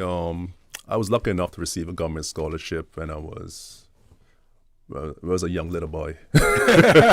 Maybe if you start from how you got involved in lands and coming to the department from there. Yeah. So I was introduced to land surveying through the John Gray High School. I guess would have been training, period that you get when you're in high school. Job experience. That's the correct term. So until then, I didn't know anything about land surveying. I actually wanted to be an architect. Okay. Yeah. So I came to Lands and Survey. I was exposed to, what the surveyors did, got a good understanding of the importance of the profession and how it underpins the land administration, systems that are very important to the built environment. I think people need to understand that surveyors are the first on site and the last on site. The land comes before the structure. And after the structure is built, it has to be monitored in some cases to ensure that everything is correct. So I was lucky enough to receive a government scholarship after I completed high school and got a job in the Lands and Survey. And I went to Jamaica for a couple of years to do a technician course. Returned to Lands and Survey for 2 years, put what I learned into practice. Then lucky again, I received another government scholarship. I went to London in the UK to complete my bachelor's degree. Upon return, I was a land surveyor. Then I worked my way through the higher post as a geomatician, senior geomatician, and now the chief surveyor for the past 3 years. During that time, I also attained my professional qualification, my RICS membership. And thankfully, Uchi, he is a fellow RICS member, and he's very supportive of, those persons who are seeking to attain that accreditation and those who already have it. So I'm very thankful to Uchi for the support he's given me and others within the department who, seek to elevate to that status. And if you were asked by someone seeking advice in relation to the areas that they should concentrate on in school, subjects they should concentrate on if they want to be involved in the surveying, lands and surveying department or in that area? What advice would you give to them? I would advise students who are, not in their final year of high school, but, getting ready to select their subjects. They should look at geography. They should look at math, physics, technology, IT. It has, it impacts every industry now, especially with the advent of AI and coding and so forth. But those main subjects, even technical drawing, the arts. I mean, surveying is a science and technology of, identifying positions in an accurate manner on or near the Earth's surface. So all of those subjects really, support those activities. But I just want to say that it doesn't limit you. So what I'm trying to say is, because you're not into geography or arts does not mean you cannot have a career with lands and survey. We're very, very, very, for example, Miss Sophia Williams, she has a law degree. Yes. So it's not just that. And what we're really, really keen about is, do you have the interest? Once you have the interest, we can train you. And I'm going to be talking about the internship program much later and what we're doing to expose what we do and the training programs within Lands and Survey. I reckon we're at the break time now? Yes, okay. We're going to go to a commercial break. And when we return, while you're talking about training, for those persons who may feel a little bit skeptical and say, well, the Cayman Islands, when you look at the 3 islands, there's only a certain, a limited land mass. When all of that is sold or whatever is surveyed, what do I do? And it's really an ongoing process. I would imagine with transfer of land, changing hands, redevelopment and things of that nature. Talk a little bit about that when we return as well. Folks, don't change that dial. Please stay tuned for The Record with Miss Sophia Williams, Mr. Darren Kelly, and Mr. Uchi. Did I get that right? Uchi Obi. We'll continue. Please stay tuned for The Record. We'll be back shortly. My mom's a superhero. She always knows what to do when I feel icky. Yesterday, we went to West Bay Pharmacy, and they had everything she needed. Medicine, my favorite Band-Aids with dinosaurs, and even flavored vitamins. Mom says they keep our family healthy. I think they're magic. But don't tell anyone. I think superhero shop at West Bay Pharmacy. West Bay Pharmacy, where the superheroes shop. West Bay Pharmacy and Centennial Towers. Convenient quality care is just around the corner. It's a sizzling summer with JN Money. You can win a luxury weekend getaway for 2 when you send or receive money from now until September 30, 2025. That's right. We're turning up the heat this summer with JN Money. Visit www.jnmoneyonline.com to learn more about how to win. What are you waiting for? Send, win, relax this summer with JN Money. Looking for fresh, healthy food that's full of flavor? Then you've got to visit Kirk Market. Our dishes are made with fresh, high-quality ingredients. Enjoy vibrant mixed greens or satisfying pasta salads. Or try one of our delicious grill options like blackened chicken, spicy beef steak, or grilled salmon. Looking for something light and flavorful? We've got sushi rolls and poke bowls prepared daily. And don't forget to explore a hot bar or Billy Fresh salad at the salad bar. Stop by Kirk Market today for breakfast, lunch, or dinner and taste the difference. Eat well, live well with Kirk Market.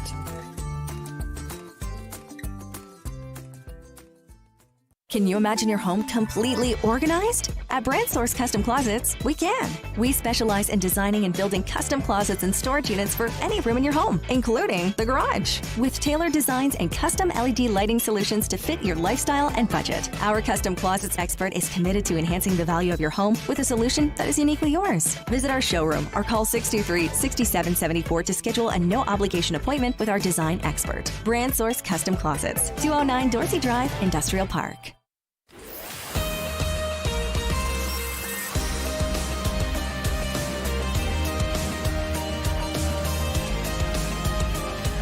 For the Record with ORRETT Connor. Good morning and welcome back to For the Record. For those of you who are just joining us, we have representatives from the Lands and Survey Department in the studio with us. And the question that I posed before we went to the break was the limitlessness in terms of careers when it comes to land surveying, land registering, things of that nature. Yes. Yeah. Can we just hold that for the next Sure, segment? sure. Not a problem. Not a problem. Hand it over to Sophia to talk about the online document request system, which is extremely important that we share this information with the public. Definitely. Yeah, and she has to leave us a little bit early as well. Good morning. You know, what I want to say is how many times or how many of us had to take time off from work, stand in a line, shuffle through papers just to get one document from government. You know, we've all been there. I've been there myself. And I want persons to just imagine doing this from the comfort of your home, of your office, and getting documents in minutes, not just hours. So that was the land registry is making possible today with our document requests. It's about saving you time. It's about making life easier and putting information right at your fingertips. The answer is quite simple why we did the document request online. It's about convenience of peace of mind. Whether you're buying property, you want a copy of your title for any reasons, persons use it for so many reasons. You can request it online. It's available 24/7, right from your phone or from your computer. There's no parking, no rushing, no taking time off from work. So it's really designed to fit around your life and not the other way around. Mm-hmm.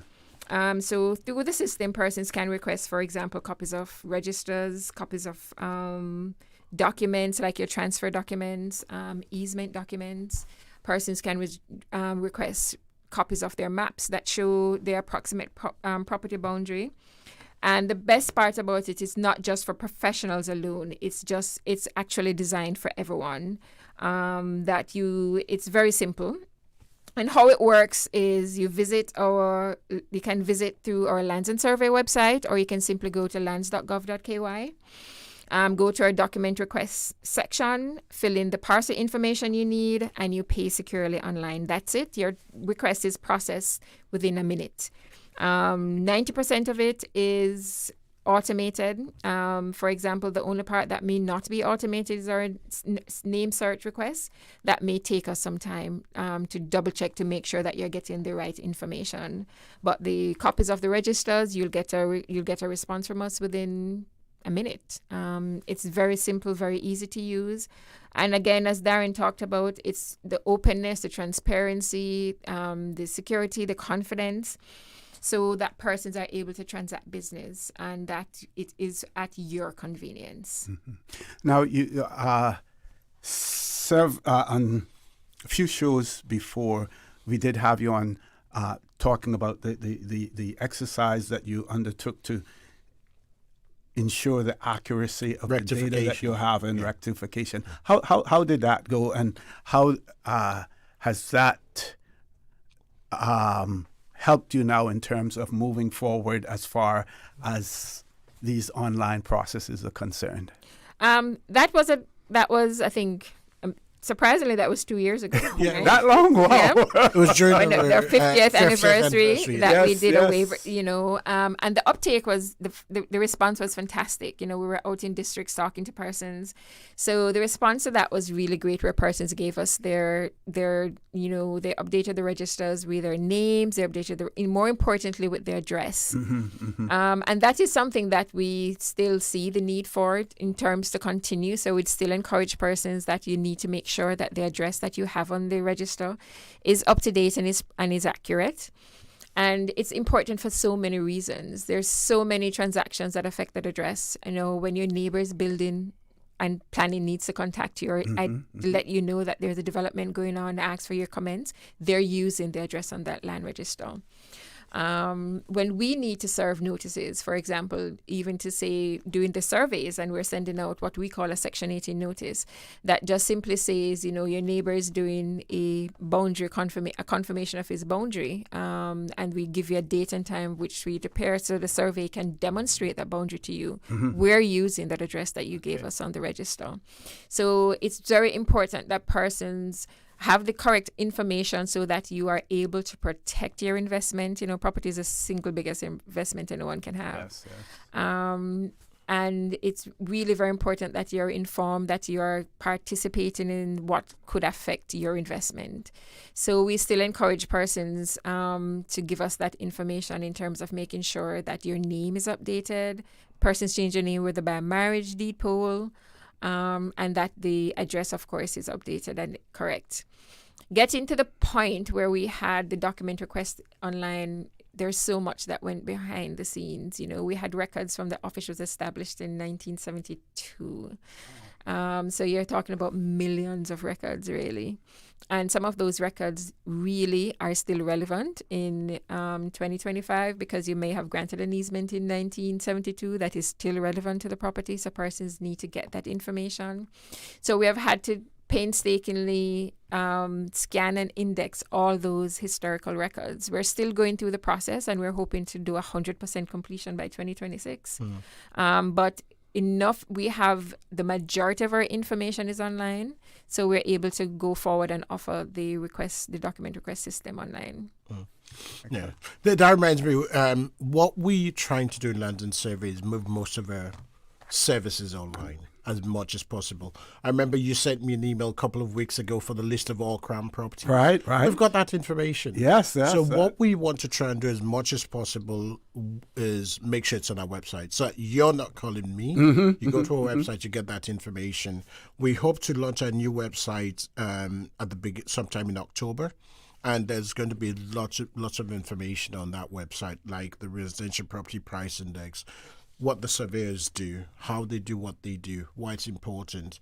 We're going to make sure that we're able to track the processes because we know that time's key when people submit these things. So we want to say on the current system that Darren just mentioned, when you submit the document, we will tell you when you expect to get the document ready by. One thing that hinders us is a lot of documents sometimes don't come in with the information they're required, even with the land registry. So there's a lot of back and forth. Okay. And really, really delays. What we'd like to get to the stage where will we accept documents that are 100% complete. That would sort of reduce the turnaround time in terms of our services. We know we can do better. We're working on it, but we've got several challenges. I listened to this to your show on Friday. Okay. And I remember you mentioned something about emails, whether emails can be in the register. Is that something that you want to comment on, Ms. Williams? Well, emails can't amend the register. We still need the proper documentation because it's something that we go through and check. And then the Cayman Islands offer what is the register, the correctness of your register is guaranteed by the government. Again, I think this is one of the department that gives you a state-backed guarantee. So if there's an omission or an error, there are ways that can be handled. So sending us like email, we need to confirm identity. So there's so many parts of it. The document request is really just the beginning of it's a long process. We have quite a bit of projects in hand in terms of how do we put our services online. The online request is part of a much bigger picture. We're trying to see how we can modernize the way we serve the public, moving from paper to digital. And that is part of our next focus in where we're going from, where persons are able to submit by clicks instead of a line and paper. So our goal really is to make the land information accessible, transparent, and easy to use because property is really at the heart of what we do. Despite the Cayman Islands, for example, being known as a financial hub, a lot of persons use, for example, the World Bank doing business report to make a decision on which country to invest. So the property index that we're launching is actually great because it's a way for persons. The World Bank monitors over 200 and something economies, and for the Cayman Islands to be participating in that, it just shows you that transparency and the confidence we're saying to investors that they can invest in the Cayman Islands with confidence. So the Cayman Islands' reputation as a financial and investment hub depends not just on banking, but it is on transactions being secure, efficient, and transparent. And we're showing that we are it's one of the countries that internationally is one of the best countries that you can invest in, especially when it comes to property. Just going back to the document request system, with the prices are affordable, so it's $14 for a register, correct? Well, gazetted prices. So $14 for uncertified copy, $20 for a certified copy. And you don't need a subscription. Okay. So it's a one-time payment, you get it. And the link is govs.ky. lands.gov.ky. For anyone's, and we encourage as many people as possible to use it because you can get your register just like minutes. that. Okay. Saturdays, Sundays, in the evenings. I mean, people still call me to say, "Oh, how can I get my register? Do I have to come down?" I said no, and I just send them the link by WhatsApp, and they go, "Oh, we didn't know it existed." So we're trying as much as possible. Yes, to publicize so to let people know that. And a lot of persons may need it. For example, there may be property owners who are not resident in Cayman and they buy property. So we have persons who are using the application from different jurisdictions. We've heard persons using the application from the UK, from the USA, from China. So it is just a way for them. They may need the register for tax purposes in their country. So it's so convenient instead of trying to say, I need to know someone in the Cayman or I need to send someone down here as it happened. So you can do it from the comfort from your home anywhere at absolutely any time. And that's for your property, as opposed to if you wanted to know who owns neighboring property, adjacent property, or something like that. Because we're going to go to the commercial break, but I'll just drop this before we go. I continue to criticize the government about the post-cabinet minutes that come out, and when they talk about cabinet approved such and such block and parcel, but it doesn't tell you where. So how do I, as a lay person, do I have to go onto the Lands and Survey website to look for that? Do I have to pay a fee to be able to determine, who owns that property as well? We're going to ask you to hold that there. We're going to go to a commercial break. Folks, please stay tuned. For the record, we'll be back shortly. Shipping to the Cayman Islands is fast, reliable, and seamless thanks to Cayman Airways Cargo. Need it faster than ocean freight? Cayman Airways Cargo offers multiple cargo flights to Grand Cayman from Miami weekly, so your packages, whether big, small, or in between, will arrive in no time. You can even use a Cayman Airways Cargo US address for your online shopping. Cayman Airways Cargo is also the only carrier providing air freight services for Cayman Brac and Little Cayman. Contact us today and see why Cayman Airways Cargo was voted as Cayman's best cargo and logistics company in the Best of Cayman Awards. For details, visit caymanairways.com/cargo. Your dream home starts with a vision, and often inspiration is at the heart of that vision. Brand Source Home Gallery's in-house designers are here to help bring your vision to life. Whether you're remodeling or building a new home, Brand Source Home Gallery is your one-stop solution. Explore their kitchen cabinets, sinks, faucets, bath fixtures, tubs, vanities, and more. Let Brand Source's designers help and inspire you with your next project. Call 623-5000 and schedule an appointment with a design expert at Brand Source Home Gallery, Dorsey Drive, Industrial Park, serving Cayman for 50 years. Did you know that Doctors Hospital provides urgent care services 24 hours a day, 7 days a week? And Doctors Hospital's urgent care physicians have access to the most advanced MRI and CT imaging in the Caribbean, providing reliable diagnostics when you need it most. When you need quality urgent care for an illness or injury, Doctors Hospital is here for you 24/7. Whether it's a migraine, chest or abdominal pain, shortness of breath, broken bones, or another urgent need, Doctors Hospital at the top of Walker's Road. Urgent care right now.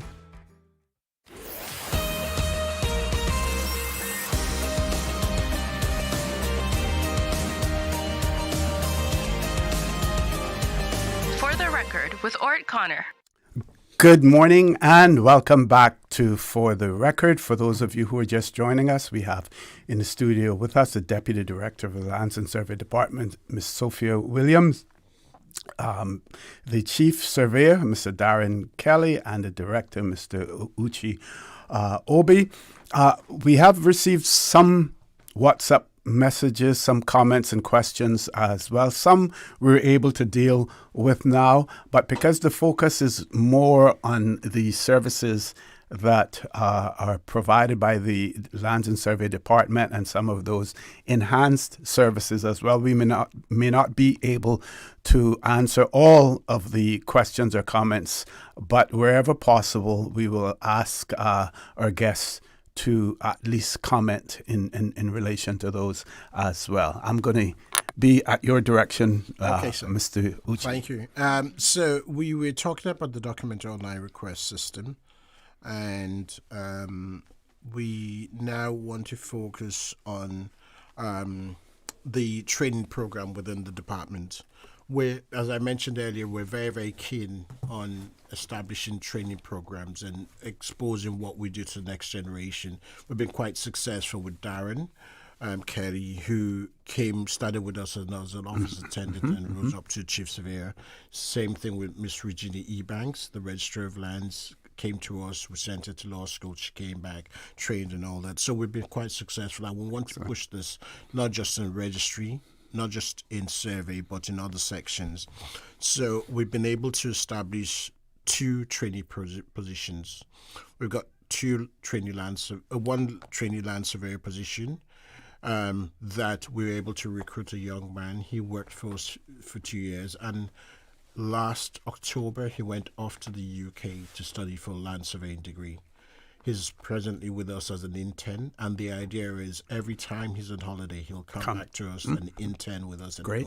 And then he's guaranteed a job once he finishes his studies, and he gets a government scholarship. So it's a win-win situation for him. We're really excited about his dedication and commitment, because there's a lot of commitment leaving the island and going abroad to study. That has been quite successful. We have another position where we're going to be advertising shortly for another trainee land surveyor, so I encourage anyone interested to look out for it.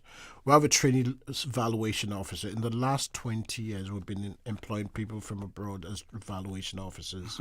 We want to get more local talent. So we established a trainee valuation officer position sometime last year. We're able to bring in a young lady, and she's leading the ropes, and she's meant to start access course in January with the University College of the Asset Management in the UK. And the idea is she'd do it by correspondence, and then at the end of the course, we would observe as a valuation officer. We also have some members of staff who are doing a paralegal degree with the UE in Jamaica, and the idea is to upskill them, because a lot of the documents they look at illegal documents. So how they better understanding those documents and reading through those documents and making sure that they're not always going to the superiors to ask what's this or what's that. And then also the intern program. Over the summer we're able to get 5 interns in, and we're able to distribute them around the department, and the idea is to expose them to what we do, and the hope that when they finish the degrees, or when some of them are in high school, they'll be able to come back to the department, and we'll be able to send them, start them as trainees, and maybe send them abroad as well for study. So we're really, really keen on getting the next generation into the department, because we think that that's the future, and the staff are the greatest asset we have in the department. Yes. We've got people like Miss Anne, who was with the government for 50 years, and there are the ladies who have been there for a very, very long time. So we believe that if we invest in the staff, it's going to be beneficial to not just the department, but the Cayman Islands government as well. So that's about the training program in a nutshell. Okay. We still have some time. Okay. Miss Sophia, you want to? So one of the readers sent in a question recently, speaking of the matter that went to the Privy Council. And the question is quite lengthy, but I'm just going to read the appropriate part. As I understand the judgment, this is a question. This confers responsibility upon government. So they're speaking of the registration purposes, where the Privy Council said rights were always intended to bind the future owners. They were not just marketing gimmicks. The documents did confer easements. Misleading the restrictive covenants did not negate that. So what they're asking is, I understand the judgment. This confers responsibility upon government authorities for ensuring that all easements recorded in the lands and survey documents are legally enforceable where required, and it is the government's authority that must enforce them upon these upon those who have breached the easement, making any properties inaccessible to their owners, will your guests please confirm this position? So what I want to say is an easement is basically a legal right attached to a land, like using a shared driveway or walking path across your neighbor's property.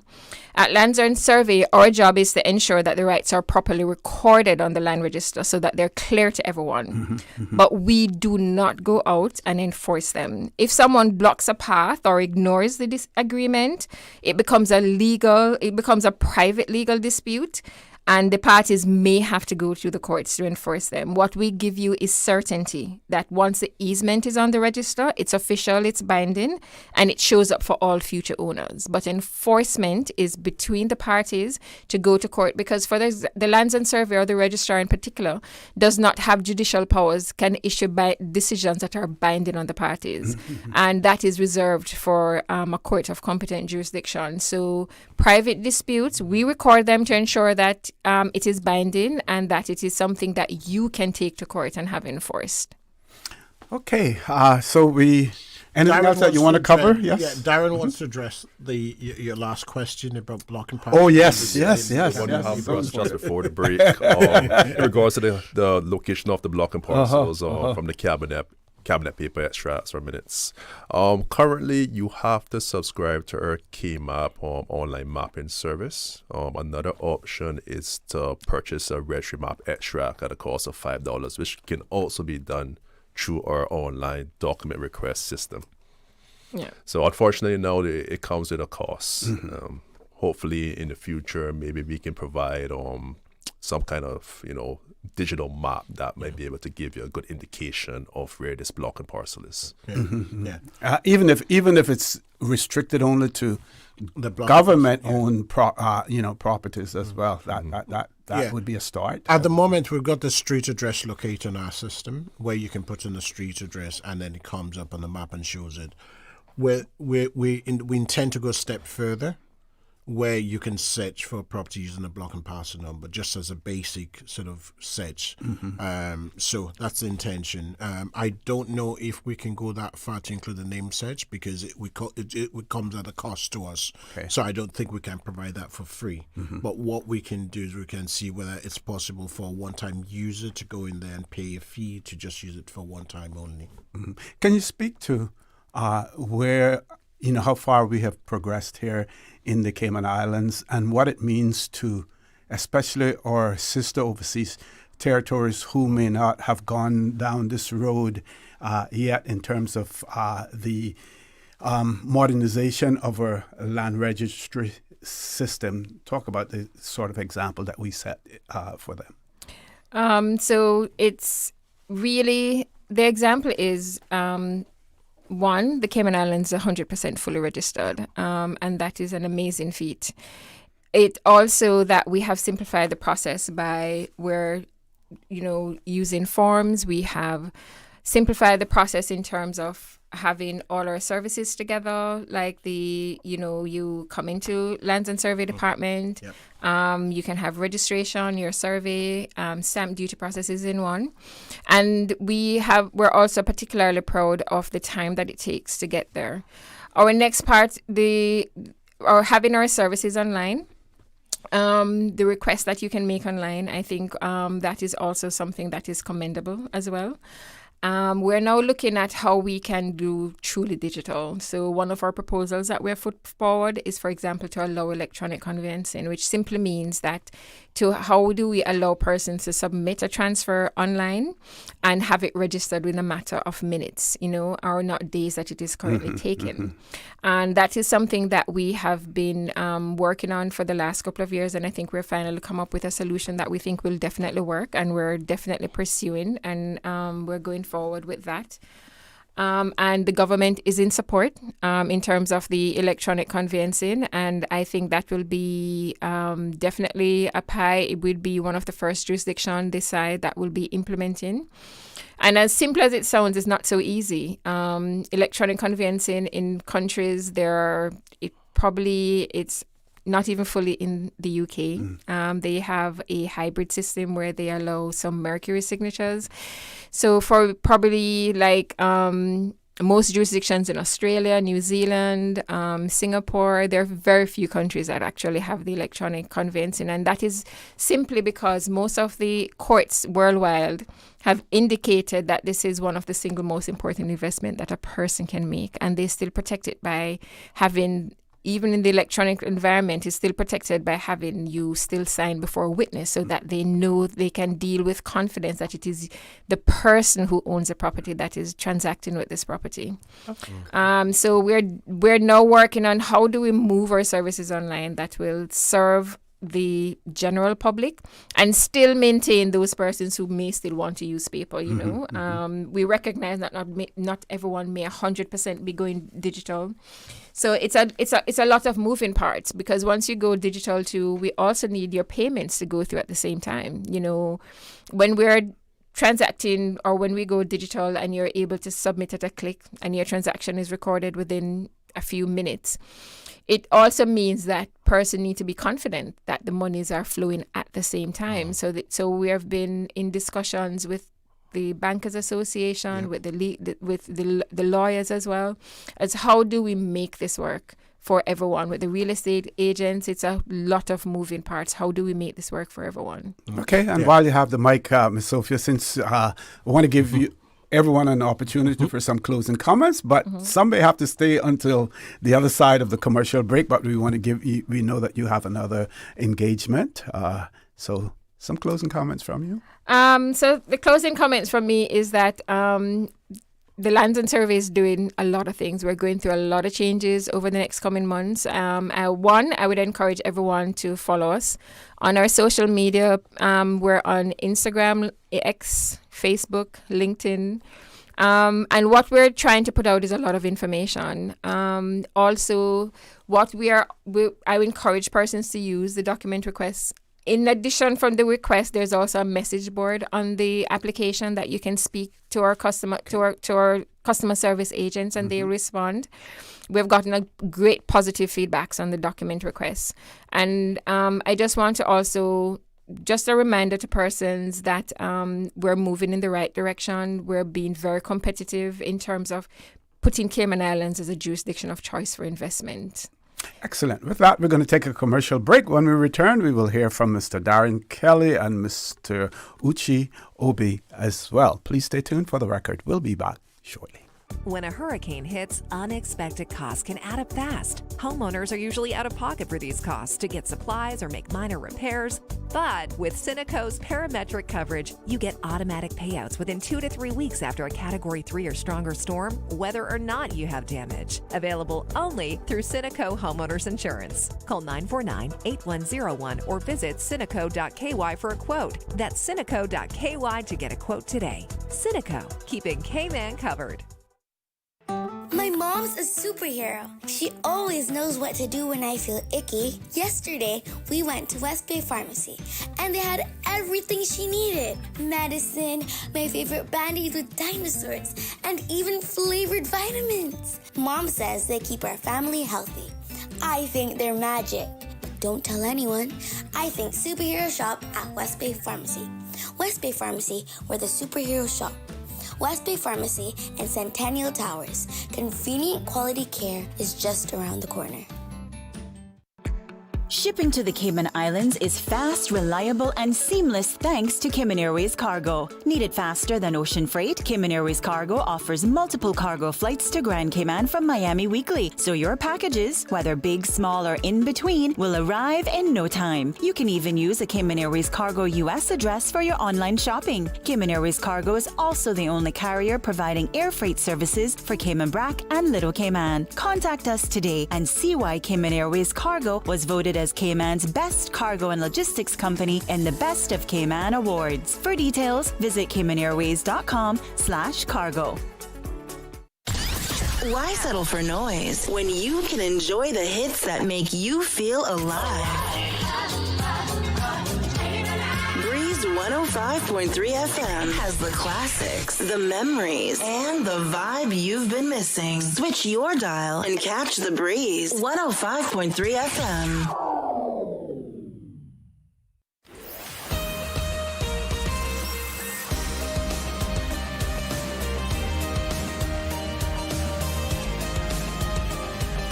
For the Record with ORRETT Connor. Good morning and welcome back to For the Record. We're in the last leg of the show this morning. Remaining in the studio with us, Chief Surveyor, Mr. Darren Kelly, and the Director of the Department of Lands and Survey, Mr. Uchi Obi. Gentlemen. Yeah, thanks. So I want to touch on your last question about how do we compare to other jurisdictions. Yes. We've been supporting them quite a lot. As recent as on Friday, I got a call from my colleague in Turks and Caicos regarding some information on stamp duty, some challenges that they had, and he contacted me and asked me, have we experienced the challenges and how can we assist? And we had, and we shared that information with them. Several years ago, the Director of Lands and Survey in Anguilla came for an attachment here with us for about 3 months. And we're speaking to them and giving them advice on things like road compensation and registrations of lands and all that. And the Bahamas government contacted us about 6 months ago, requesting for a visit for them to come and visit our system. So we're known as the market leader within the Caribbean jurisdiction. And the reason why we're able to do that is because of the foundations, of the people who created Lands and Survey. The fact that we have all the departments under one roof makes a huge difference. The fact that we have all the sections we can share data. Because we can share data, we can then send out to the public, and because the public have that data, they can make an informed decision. That's why the residential property price index is vital, and it's a major landmark that we have been able to establish, because we're able to say with certainty that the property prices have risen by X% in a certain year, rather than just speculating the property price increase. But we're able to tie that to a number, for everybody within the market. So we're quite happy about that. Yeah. And don't forget, we want to remind our listening I'll audience. do that. Yeah. But before there, just can you impress upon our audience the importance of the cadastral survey that was done? I know that at the time it created quite an uproar in the Cayman Islands, but eventually it was done. How important was that project?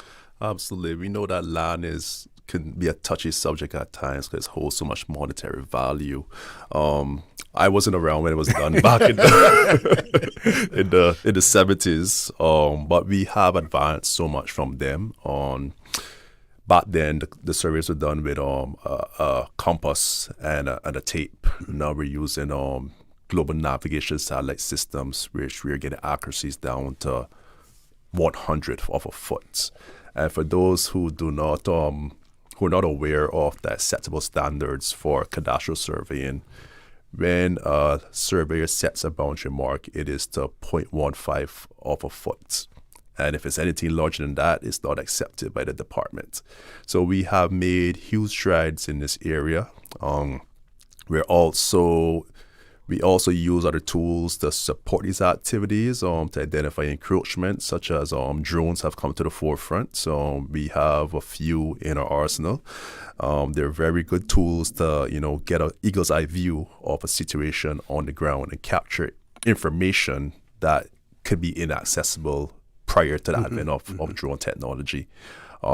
So just to provide a little comfort to the public when it comes to cadastral surveying, all the surveys we do comes from the registered land records.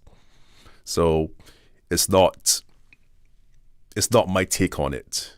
We have to adhere to the records at all times. So I hope the public finds comfort in that. So when a private surveyor goes out and does a survey of your parcel, it has to align with the registered land records. And when that is submitted to us, we go through it thoroughly. We pick it apart. Some people ask, why does it take so long? And that's the reason why. We would like to do things quicker, but we cannot substitute correctness for speed. Yeah. So we're looking at ways to improve the speed of our processes. That's through building out new systems, using automated services, see where we can apply AI in various areas. However, there's impetus on getting it correct.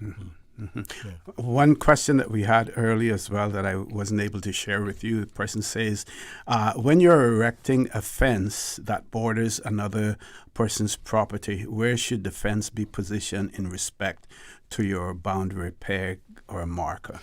Mr. Carter, you know the funny thing is, I think the last time we were on this show, the same question was put forth.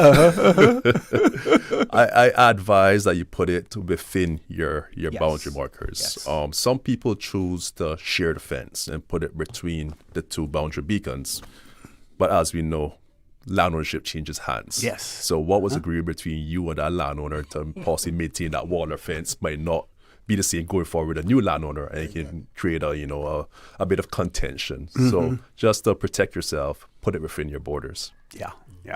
The few inches shouldn't make a huge difference, despite the value of property. It is still your property, because your property will be the center of that boundary mark. Yeah. But to see you possible stress that could arise, I would say to keep it within your boundary. Okay. I want to give you an opportunity for some final comments as well. And of course, Mr. Uchi will have the last say, the last word. So I would just like to encourage the public to, get acquainted with our services. We've been working on these services for the past couple of years. We've done a lot of consultation. There's been a lot of back and forth, and we're doing this for the public. We want to provide better customer service. So please have a look at the services. If you have any questions, do reach out to us. We're happy to provide a clarity and guidance on how to obtain any information that you would like. And for those who are interested in any area of lands and survey, I would say land surveying and mapping services. Please do reach out once again. I'm happy to share information. Like the director stated earlier, our new website is going to launch soon, and there's going to be a wealth of information on there in each section of lands and survey. So that could be a good starting point. If you have any follow-up questions, send us an email, give us a call, and we'll get back to you at our earliest opportunity. Excellent. Just want to invite the public to the RICS Cayman Forum on the 25th of And those acronyms stand for? Royal Institution of Chartered Surveyors. It's the body that regulates chartered surveyors around the globe, 140,000 members.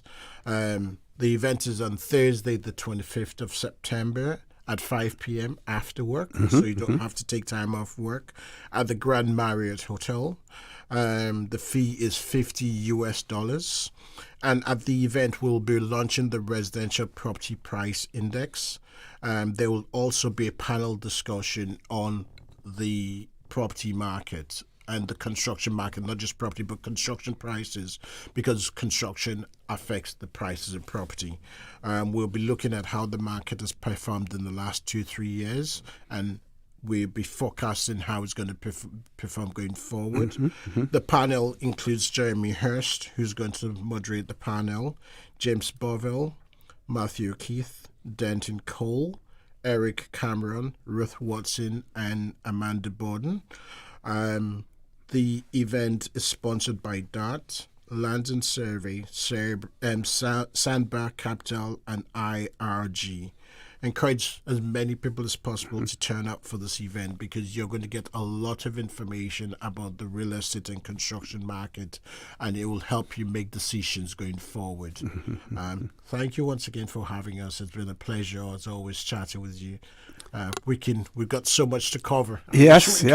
So we'll try and be here again before the end of the year. And got some more information to share with you. Certainly, and thank you, for all that you do as well. And you use the example, of the quick response that you were able to give in relation to crown property that still the subject of lease agreements, with private individuals as well, and that again demonstrates how quickly that information like that now can be garnered, but also what is available to John Q. public in terms of their ability to go on to your website. And just before we go, just make a distinction between what is on your website and additional information that you would have to register and pay a fee for to obtain that information?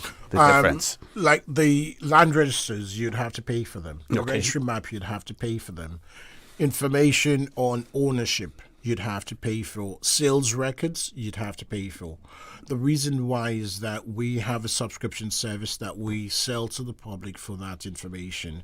I know people are going to turn around and say, I don't have a subscription, I need a one-off. How can I get that information? What we want to do going forward is see how we can give the people a one-off users.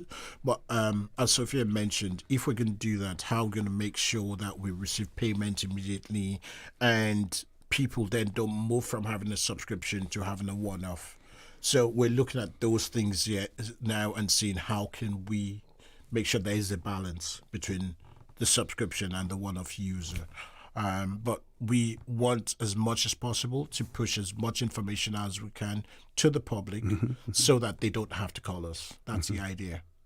They don't have to call us. Yeah. And you're doing a great job. And, platforms like this right here on Radio Cayman and For the Record, it helps to spread that information, get the word out there as well. We're extremely grateful for you making yourselves available, to spread that information to our listening and our viewing audience as well. Folks, that is it for me this morning. I welcome you to join Mr. Charles Glidden Challo at 12:15 for Talk Today. Person says, good morning, please, for the email, also for the number of the gentleman who just talked before, Mr. Uchi. So, Mr. Darren, it sounds as if they want your contact details. I believe you extended an invitation for people to contact you, and also the email address for the department and the tickets as well. And Ms. Susan, you were telling me about a birthday shout out. Kim Ramon's birthday is tomorrow, so we want to wish him a happy birthday in advance as well. Several persons on the 16th of September celebrating a birthday. Mr. Darren. All right, my email can be contacted at Darren, DARREN.Kelly, KELLY, @gov.ky. And then for the tickets, it's eventbrite.com and type in RSCS Cayman Forum. And to get your land registers online is land.gov.ky. Okay, folks, have a great day. And as usual, we ask the good Lord to continue to bless these three beautiful, wonderful Cayman Islands, who I believe have all been surveyed. For the Record, proudly brought to you by Brand Source Home Gallery, inspiring luxury. Doctors Hospital, peace of mind is important when life happens. Doctors Hospital, always there for you. Call 949-6066. And Cayman Airways, call them on 949-2311 to book your nonstop flights to Los Angeles and Panama. Kirk Market, experience a world of choice. JN Money, from abroad to Yad.